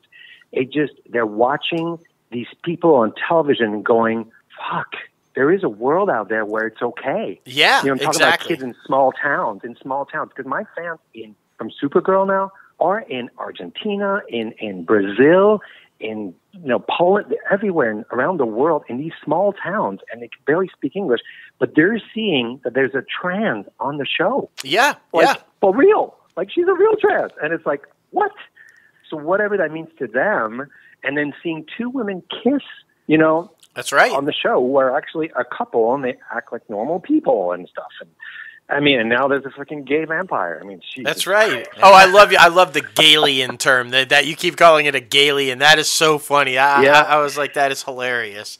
So, but he doesn't shy away, and I love how he uses the aliens as a metaphor for race and the hate crimes and what's going on where they're detained and it's just kudos to him for having the bravery to do that, and I think it's much kudos to you and all of the people involved that are willing to have the courage to jump onto the show and be a part of that, because I feel like maybe there's some people that are a little timid about that, and I always applaud everybody that says no, this is what we need, because like you said, look at all of the people it's inspiring all over the world, that they can see that no, this is okay. It's all right to be like this. Right. No, for sure. I mean, it was like, I couldn't believe it when I got this. Well, first of all, the original audition, I did not know I was a vampire. No, that's right. Because all it said, there was an alien with a husband that had been in the Phantom Zone, and they wanted me to help them. And I was like, you don't understand, the Phantom Zone is a horrible place where my husband died. So that was one scene, one audition, self-taped at home here in my apartment with my friend Sadiqa, who came over, because I've been doing a lot of Zoom auditions. For this one, I was like, I need you to be in front of me, and I need to look at you when I'm doing my speech, my monologue. and I need to connect with you. And I was ready. I put on eyeliner. I freaking I wore this fitted clothes because I saw all the aliens on the show. All the superheroes are very kind of nicely dressed, fitted clothes. Yeah. And I was just fucking on, dude. I was like, let's get this done. And then I didn't hear for 2 weeks. And then I auditioned for another role on the show, on the same episode, the prosecutor. Turned out to be some lady who got the part. And then I auditioned for Superman and Lois. Yes. As a boss in the Daily Planet who fires Clark Kent, but I think they didn't put that particular scene in the episode. But right. He is in there, the boss, but he's not really a big character. Yeah. So, and then all of a sudden I was pinned or whatever on hold they call it for Silas, and then they told me that the role the original part was 1 day guest star. Oh wow. Yeah, it's like I don't know if they just keep writing and all of a sudden they're like, oh well, because what happened is Melissa Benoist was pregnant and was on maternity leave, so she didn't shoot. They started production in October, but she didn't come to shoot until January. So they shot October, November, December without their lead. So they had to come up with some, storyline. That's why the whole Silas and the Phantom Zone and being stuck. Yeah. So they probably expanded my storyline, and then it turned out to be with all the tests I had to do for the contact lenses and the makeup and the being cold in the Phantom Zone, they had to put all this ice on me, so we did different tests with that. So I had extra days of just going there for tests. It turned out to be 13, 14 days of shooting, actually, so it was pretty good. Oh, wow. Really and I mean, really good gig. That leads into my question, because I've always been so curious. With these shows, I can imagine it's such long days, 8 to 10 hour days, and how much of that time do you actually spend in the makeup chair? Because, I mean, when you made that transformation, you went full on alien vampire, so that looked intense. I can imagine that was probably at least an hour and a half, 2 hours, right? Yes. The hair would take. Eventually, they kind of get it together after doing it a few days. Right. After a few days, they just kind of. But sometimes they would switch you to a new person because the lead just came in, and now the lead hair person will take care of the lead, and then you're not the lead, so then they'll put you with somebody else who hasn't done your hair, and then they got to refer the picture and keep asking questions, so it could take longer sometimes. But the hair itself would be about a half an hour, and then the makeup, depending on. If it was the hole with the talons that scratched my neck, so that was a prosthetic applied, and then they use an airbrush to make you look a little bit more dead, so they brush your whole face and then do the little scars and then add the blood. So I would say an hour for that, so about an hour and a half. And then somebody on set was there just for the contact lenses, following me around. Do you need drops? Are you okay? Do you need drops? That was it. And then she put them on and took them off at the end of the day. The Visine Wrangler. That's fantastic. Yeah, right. You got to have one. Now, when the soul left and you become the demon, was that you under that makeup as well? Or I mean, no. Originally, it was supposed to be. But because there was too much going on with the fighting scenes, they used a stunt guy. Yeah, that makes total sense. Total sense. It's actually a black guy. Well, I mean, because I got to imagine that makeup's a little bit longer. Yeah, right. That's what I was thinking. But I mean, I could see you kicking some ass. It's a mask. It's a whole rubber mask. Oh, the full face prosthetic and Yeah, but they had to do all their eyes to match the mask, and then they had to wear their fucking COVID mask under the mask. Wow. No. Oh, my gosh. Those guys were sweating all day long. Oh, I can imagine. The last day I went, there was all the Phantoms there, all the extras and stuff, and all the stunt guys or whatever, and I was like, wow, that's a lot of work for these people. It's too much work for me. Yeah, I can only imagine. Do you have a favorite memory on set so far? Because, I mean, you've been on a couple of episodes, so. The 3 episodes, the fight scene was pretty cool with Jesse, because that was cool to be coordinated with a stunt coordinator and do the fight, even though it didn't look real. It was more like a slow-mo kind of fight, so that was kind of cool. Right. And just the falling and being just kind of have to do a lot of the, jumping or falling or crawling. And so I hired a trainer. I was like, fuck, I got to be in shape for this. I know they have stunt people, but I was like, I'm not 30 anymore.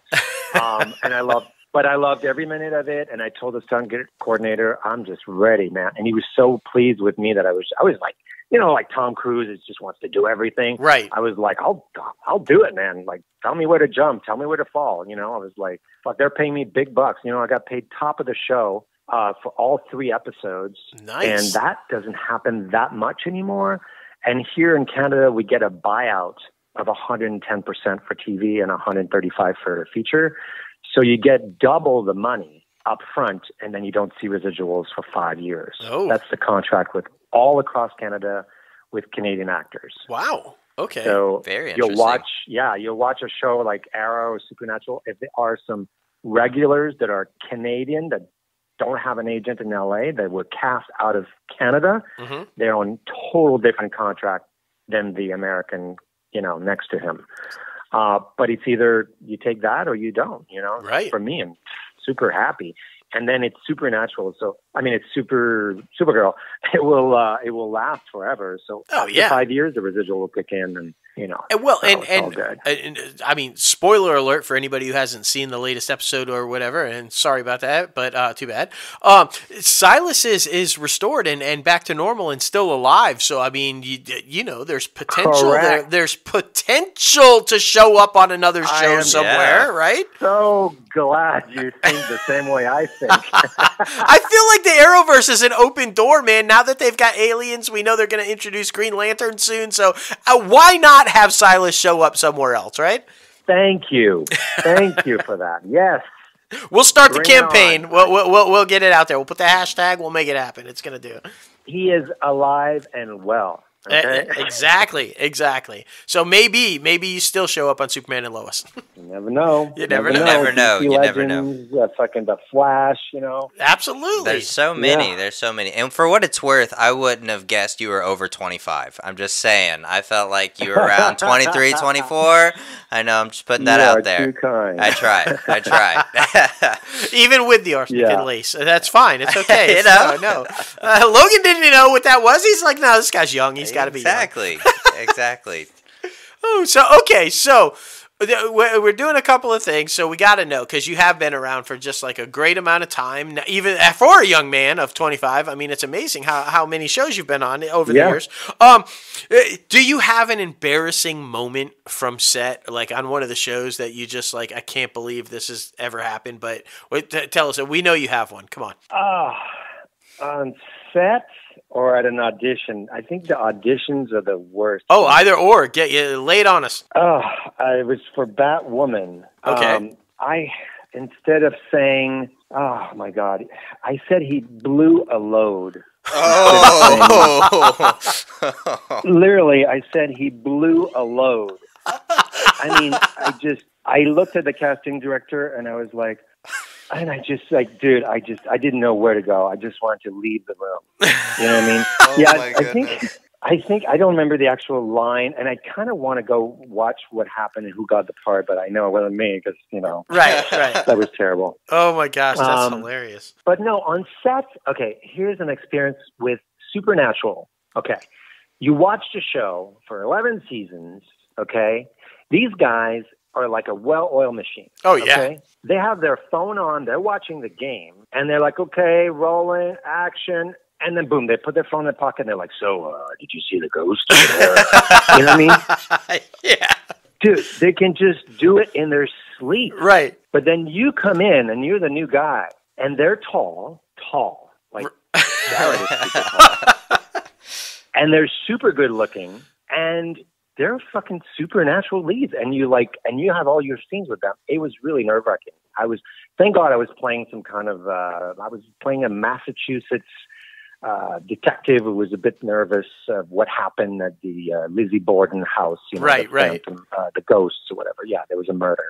So he was a bit nervous, and it was written like he was nervous. So it kind of worked for me, but it was not easy, you know, to be with these guys. But they are just the nicest guys, and everybody says the boys are nice. They are, man. Well, that's awesome. I don't know. Yeah, I don't know if it's because they were in Canada for all those years and living out for 9 months out of the year, or they're just so grateful. And they love their fans. And they knew all the way to the end that the show lasted that long because of their fans. Oh, Yeah, absolutely. definitely. They were girls waiting at midnight outside in the rain to get a glimpse of them or whatever, and they would go out and take pictures with them and Twitter this and Twitter that. Oh, and wow. they're really, really good. And they have their own conventions. I mean, come on. Oh, yeah. Supernatural conventions. Yep. Yeah, it's all about Supernatural money and family, stuff, man. but- That's what that is. Supernatural Yeah. family. That's what they call it. So that's awesome, man. That's a great story. Yeah, that was pretty amazing. So no bad experience there. Actually, everybody was super nice. Well, hey, no. But I was just nervous. Yeah, it happens to the best of us. It happens to the best of us. Well, Yeah. listen, thank you so much for coming on the show and getting a little crazy. We really appreciate it. But like we told you at the beginning of the interview, this show is for the up-and-comers trying to break into the entertainment industry. So, what advice would you give the up-and-comers trying to break into it, and what pitfalls would you say to try to avoid? Now, we want you to draw from all 25 years of your experience. Exactly. Because 25 years of life is a long time, okay? We know you've got some. I would say for the advice, train. Train in your hometown. Take theater classes. Just train. And then when you move to Hollywood or New York or Atlanta, Georgia, keep going to class because in class, that's where you can fall on your face and just play with different characters and stuff. And then one day that audition will come and you'll go, oh, I know that guy. That's the one I did in class. I know how to do this. You know what I mean? Yep. So, and then the best athletes constantly train. So don't be afraid to have a coach when you have really important auditions.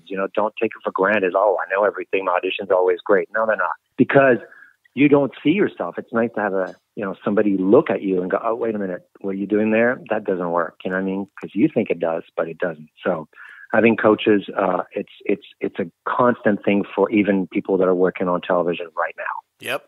So that's that. That's great And the advice. pitfalls to avoid, don't sign with just any agent. It's best to just wait for the right agent and just sign with any agent. And I'm talking about like this, some shady agencies. A friend of mine met a guy at church who said he was the owner of an agency and come in. And all of a sudden he's like, I'm going to take your headshots and it's going to cost you $400.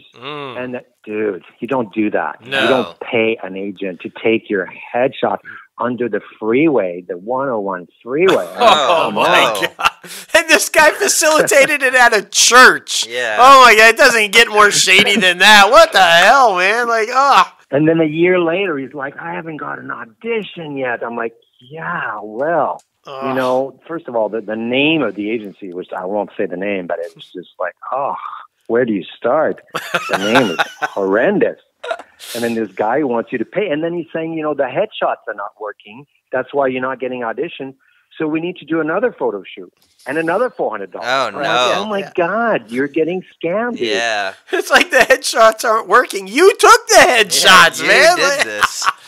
Oh, my goodness. Oh. That's so crazy. Can I just tell you the highlight of my career, though? Of course. Absolutely. Working with Ryan Murphy on American Crime Story Oh. on my 50th birthday. Oh, There that's you good. go. The day of my birthday with John Travolta, Cuba Gooding Jr., David Schwimmer, and the list goes on. I mean, at the Kardashian house. Oh, my goodness. Now, did you guys see that OJ series? Oh, yeah, Yeah. absolutely. The house that they used where OJ was hiding and his buddy came and got him and they took off in the Bronco to go to Mexico or something. That was the real house that the Kardashian grew up, the kids and stuff, where their dad lived. Yeah. This Persian-looking house that was in a trust for 25 years, and production got a hold of it to shoot there. Nice. So we were shooting, just like he did with Versace. He shot at the Versace house in Florida. He did that for the Kardashian house. I mean, that was so creepy. That it was just like, not creepy, it was just more like, wow. Yeah. This is where the Kardashians grew up. This is where it really happened, where OJ was hiding at his buddy's house before the other one comes and get him and takes off in the Bronco. And then there was a Bronco outside because they were ready to do that scene where he takes off. I mean, and for me, I had lived in LA during the OJ trial, so being part of all that was pretty surreal. Then I worked like in the first 2 episodes. I was one of the doctors, a team of doctors. It wasn't like a huge part or anything, but it was just being part of the whole scene, you know.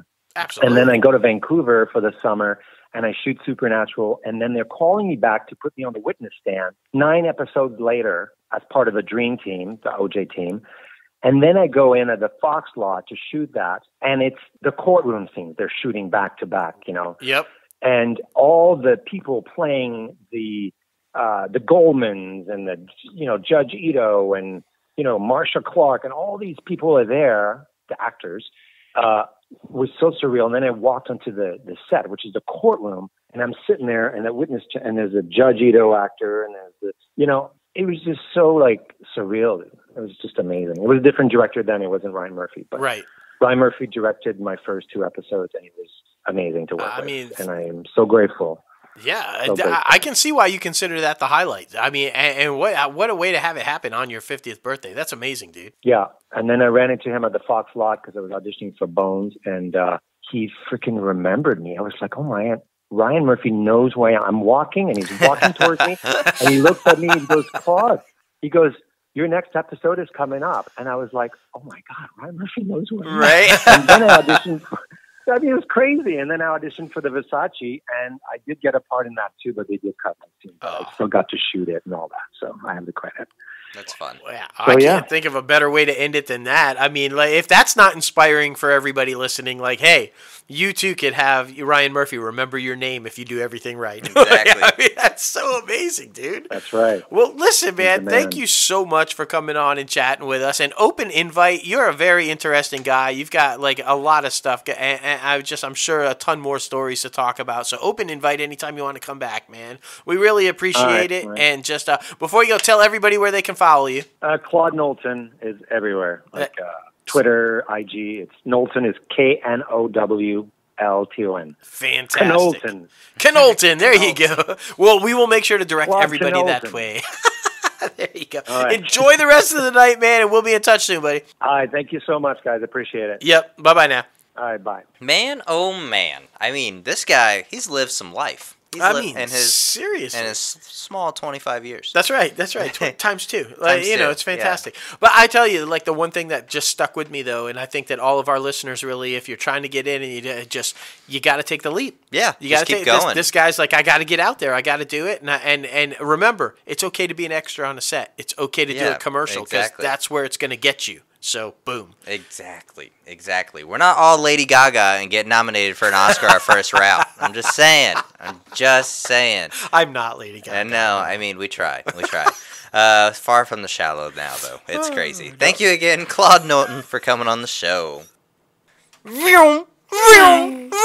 It is the top 5, and man, it is dream cars this week. Yes. This one was kind of difficult. Thinking about the cars that are in movies and television, but then also cars that we want in our real life. Yeah. I mean, I'm there's a theme to mine, but anybody who's known me for as long as they've known me know that this is legitimately accurate, every one of them. The theme is old. Yeah. The theme whatever. Is old. I wanted to put the 89 Batmobile. Right. But, this is cars that we could actually own. Yeah, so. Exactly. Well, my number 5 goes to the Nissan Skyline 2000 GTR. Now, this is the one featured in Too Fast, Too Furious that Paul Walker got arrested in.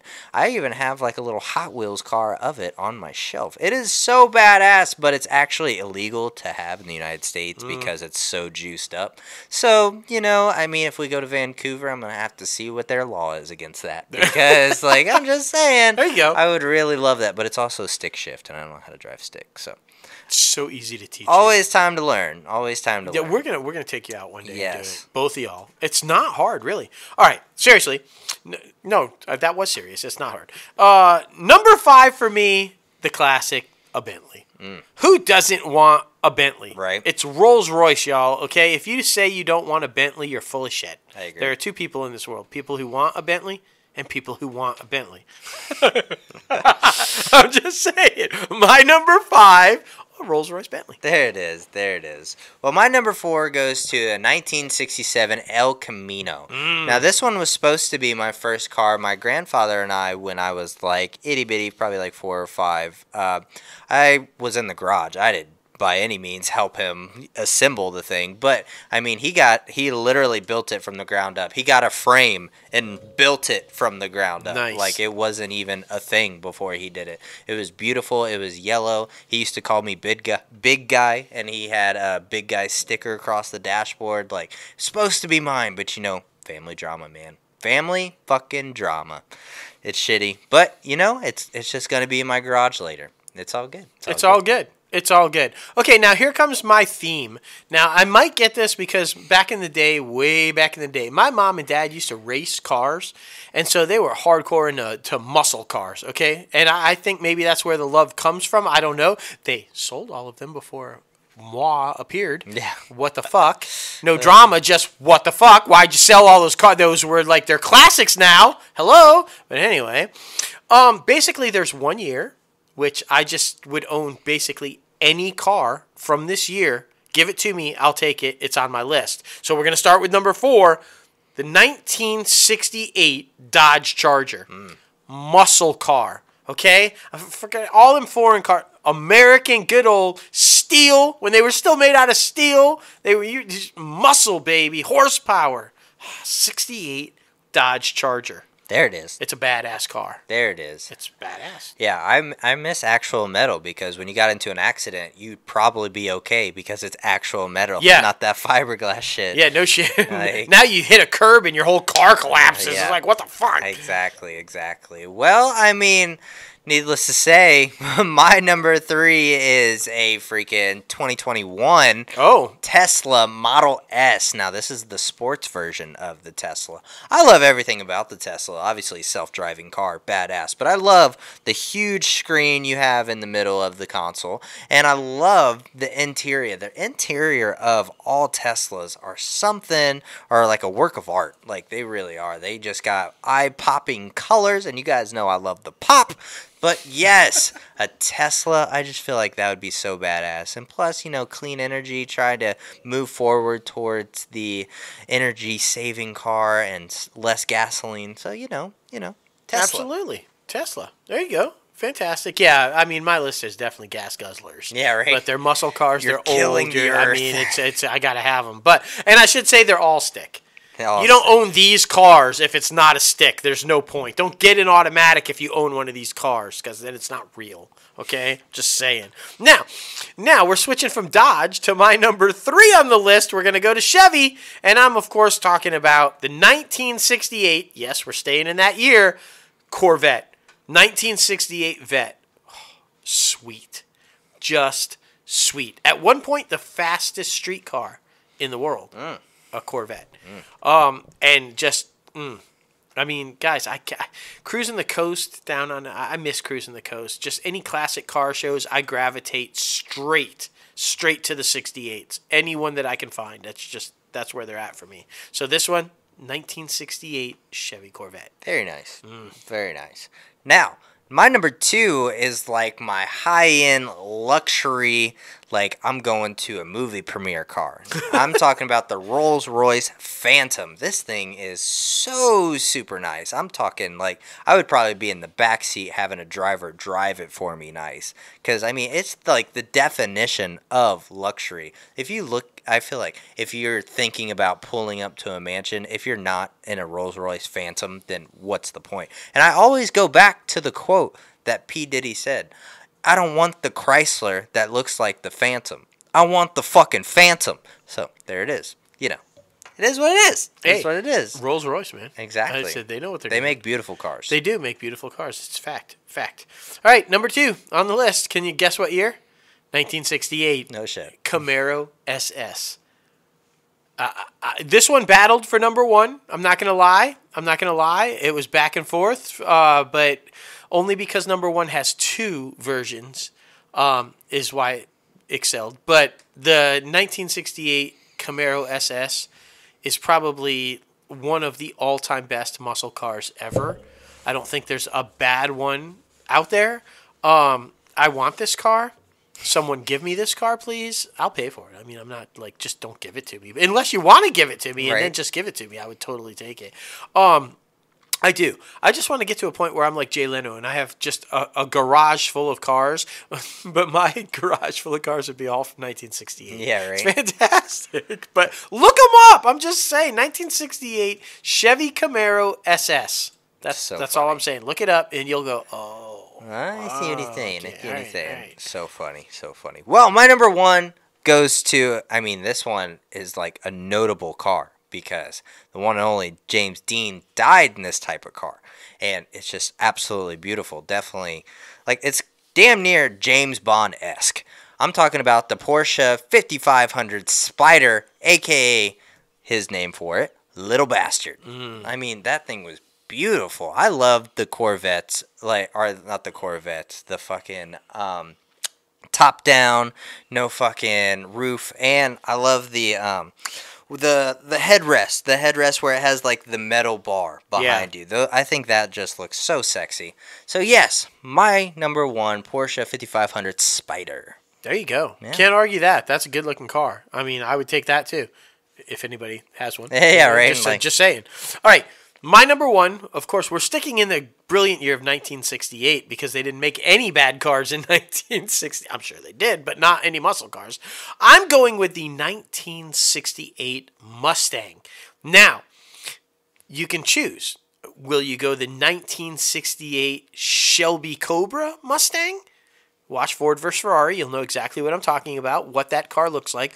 Or will you go the 1968 Mustang Bullet by another legendary Steve McQueen? That guy driving around the streets in that movie, Bullet, with that car. Oh my God, that's what really just made me want these 68 cars. So, do you want the Shelby Cobra? Do you want the Bullet? It doesn't matter. 68 Mustang, that's my choice. Number one, by far, 1968 Mustang. That's very nice. That's very nice. Convertible. That's the word I was thinking of. Convertible. Oh, with top down. Yes. You weren't wrong with the Vet, though. That's Yeah. one of my favorite things about the 68 Vet is the convertibles. Oh, my gosh. I they're love beautiful. convertibles. Yeah. They're amazing. Any of these muscle cars on my list, great convertibles. Agreed. Just saying. Just saying.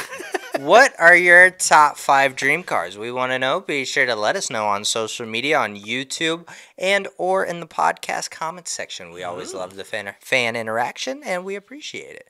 Now, going over to the box office recap this week. Godzilla vs. Kong is still at number 1 with 7.7 million. Number 2 is Nobody with 2.5 million. Number 3 is The Unholy with 2.1 million. Number 4 is Raya and the Last Dragon with 1.9 million. And number 5 is Tom and Jerry with 1.1 million. Hey, there you go. Now, something that I'm truly and super stoked about is Mortal Kombat being a new movie that's coming out this week. Oh, shit, that's today. That's today. Yeah. You can watch it today. I'm super pumped. I'm just so excited to see the CGI and the effects, and it's just going to be so much better than that old one. I know that one's like a classic, but I mean, we have such great technology now, so let's take advantage now of the it. Fatality will be fucking epic. Yeah, I mean, just saying. exactly. And Demon Slayer the movie, Mugen Train, Bloodthirsty, Separation, and Limbo. So There's a theme in the movies coming out this Yeah, week, right. if you can't tell. Exactly.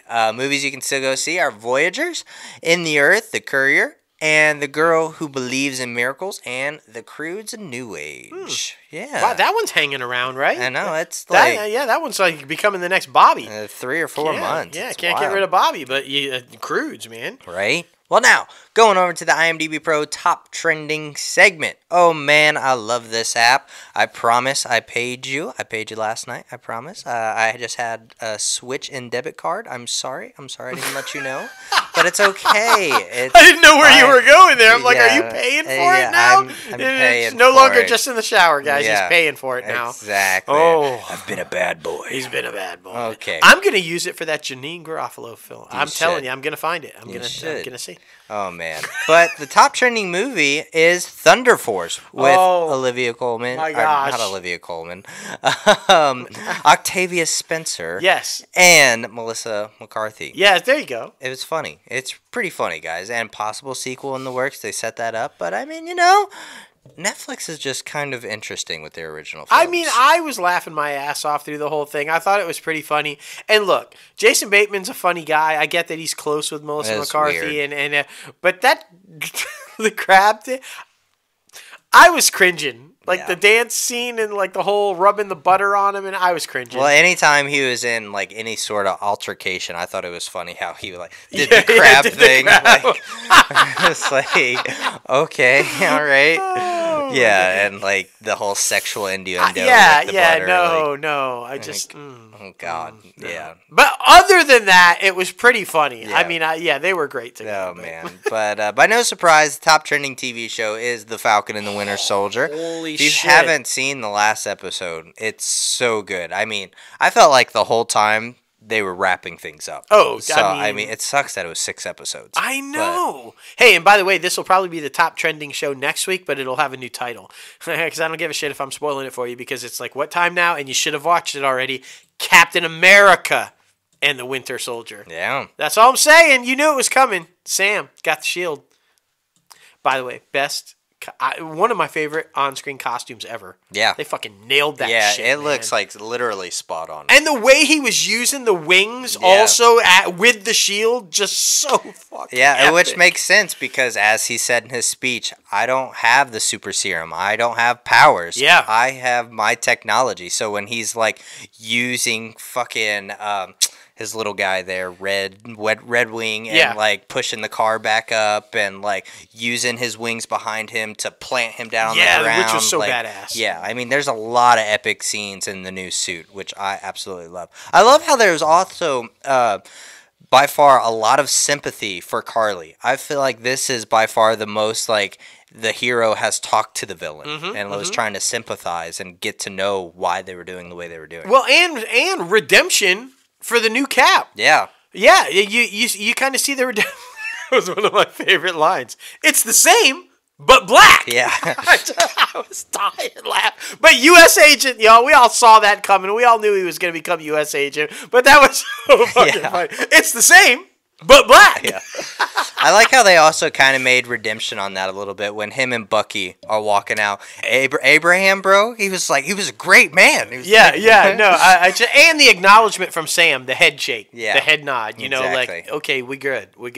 So, yeah, that was well done. Boy, we just spoiled every fucking thing for you. Hey, you want to know who the power broker is? Yeah, leave that one. Let that one lie. Oh, man. And the star, of course, Helen McCrory, like we said at the top of the show. Yeah. For all the wrong reasons, but yeah, there it is. Super sad. Well, anyway, guys, thank you so much for getting crazy with us on episode 159 of Inside the Crazy Ant Farm. Be sure to follow our guest Claude Knowlton on all social media platforms. He's a great guy. Oh yeah. And be sure to follow us on social media platforms, the company and the podcast at Crazy Ant Media and at ItCaf Podcast. And you guys know you can follow us both personally on social media. Myself, JLo Fantastic, and at Crazy Ant Guy 1970. That's right. And you guys know you can subscribe to this podcast anywhere you listen to your podcast. Anchor, Apple Podcasts, Spotify, Google Play Music, iHeartRadio, Podbean, Stitcher, and so much more. If you're watching this video on YouTube, hello. Be sure to like the video, subscribe, and ring the bell for all the latest and greatest notifications. We appreciate you. And of course, be sure to visit our website, www.crazyantmedia.com, where you can start rocking the latest and greatest Crazy Ant Media gear. New merch out right now. Stay tuned for those super crazy savings that we got coming your way in the upcoming weeks. We're so super excited. And you guys know you can donate to our Patreon page. And we're about to have a Seed and Spark account up as well, where you can donate and help us create our first short film. That's right. We're so super pumped about it. I'm just thrilled. Oh my gosh. And guys, extremely important to ring that bell and get those notifications, because then you'll know when we go live Sunday for the Oscars. Exactly. Right? Our YouTube channel, where you are going live, and we're going to trust us. Exactly. We're playing fucking bingo. Bingo is going to be really rough when we're drunk. Yeah. I'm just saying, because there's going to be food, drinks, Oscar gold, like bingo, it's going to be a blast. It is. It's going to be a blast, and you want to get notified. Exactly. You really do. You really freaking do. But honestly, there was so much good stuff in the industry news. I'm so super thrilled for HBO Max. Continue to rise, because like I said, underrated, deserves all the best in the world. But I really would like to see Emilia Clarke in the Marvel Cinematic Universe. As Spider-Woman. Yeah. Like, please make that happen. That would be so badass. Yeah, completely agree. Yeah, but we have been talking about off-air about how the MCU has definitely strided, if that is even a word, but has focused more on A-list talent. Go back to focusing on the lower people. I mean, we would love to see these people shoot up to stardom. Yeah, like, I mean, come on, guys. Like, you reached out for a newcomer for Miss Marvel. Like, keep doing that kind of stuff. Exactly. I think that's where you really need to go. But I am pumped for, you're right. Like, of course, you just heard us talk about it, Captain America and the Winter Soldier. Super pumped to see that storyline play out. As you guys heard, they're going to make a new Captain America film with Sam. I just love that they're going there, Yeah. I love that his suit is from Wakanda. They made the suit, so that storyline is going to continue in some sort of a capacity. That's really exciting. I think the most thing that I really liked about the show today in the industry news segment was all of the things that we talked about with diversity and inclusion. Yeah, there was including our guest segment. It was all full of it. This whole show, we were talking about new shows and things and our guest, and I'm pumped about that. Anytime we can talk about that, that's a win. Completely agree. And you guys know anytime we can talk about the one and only, we love it. Absolutely every single show. Oprah!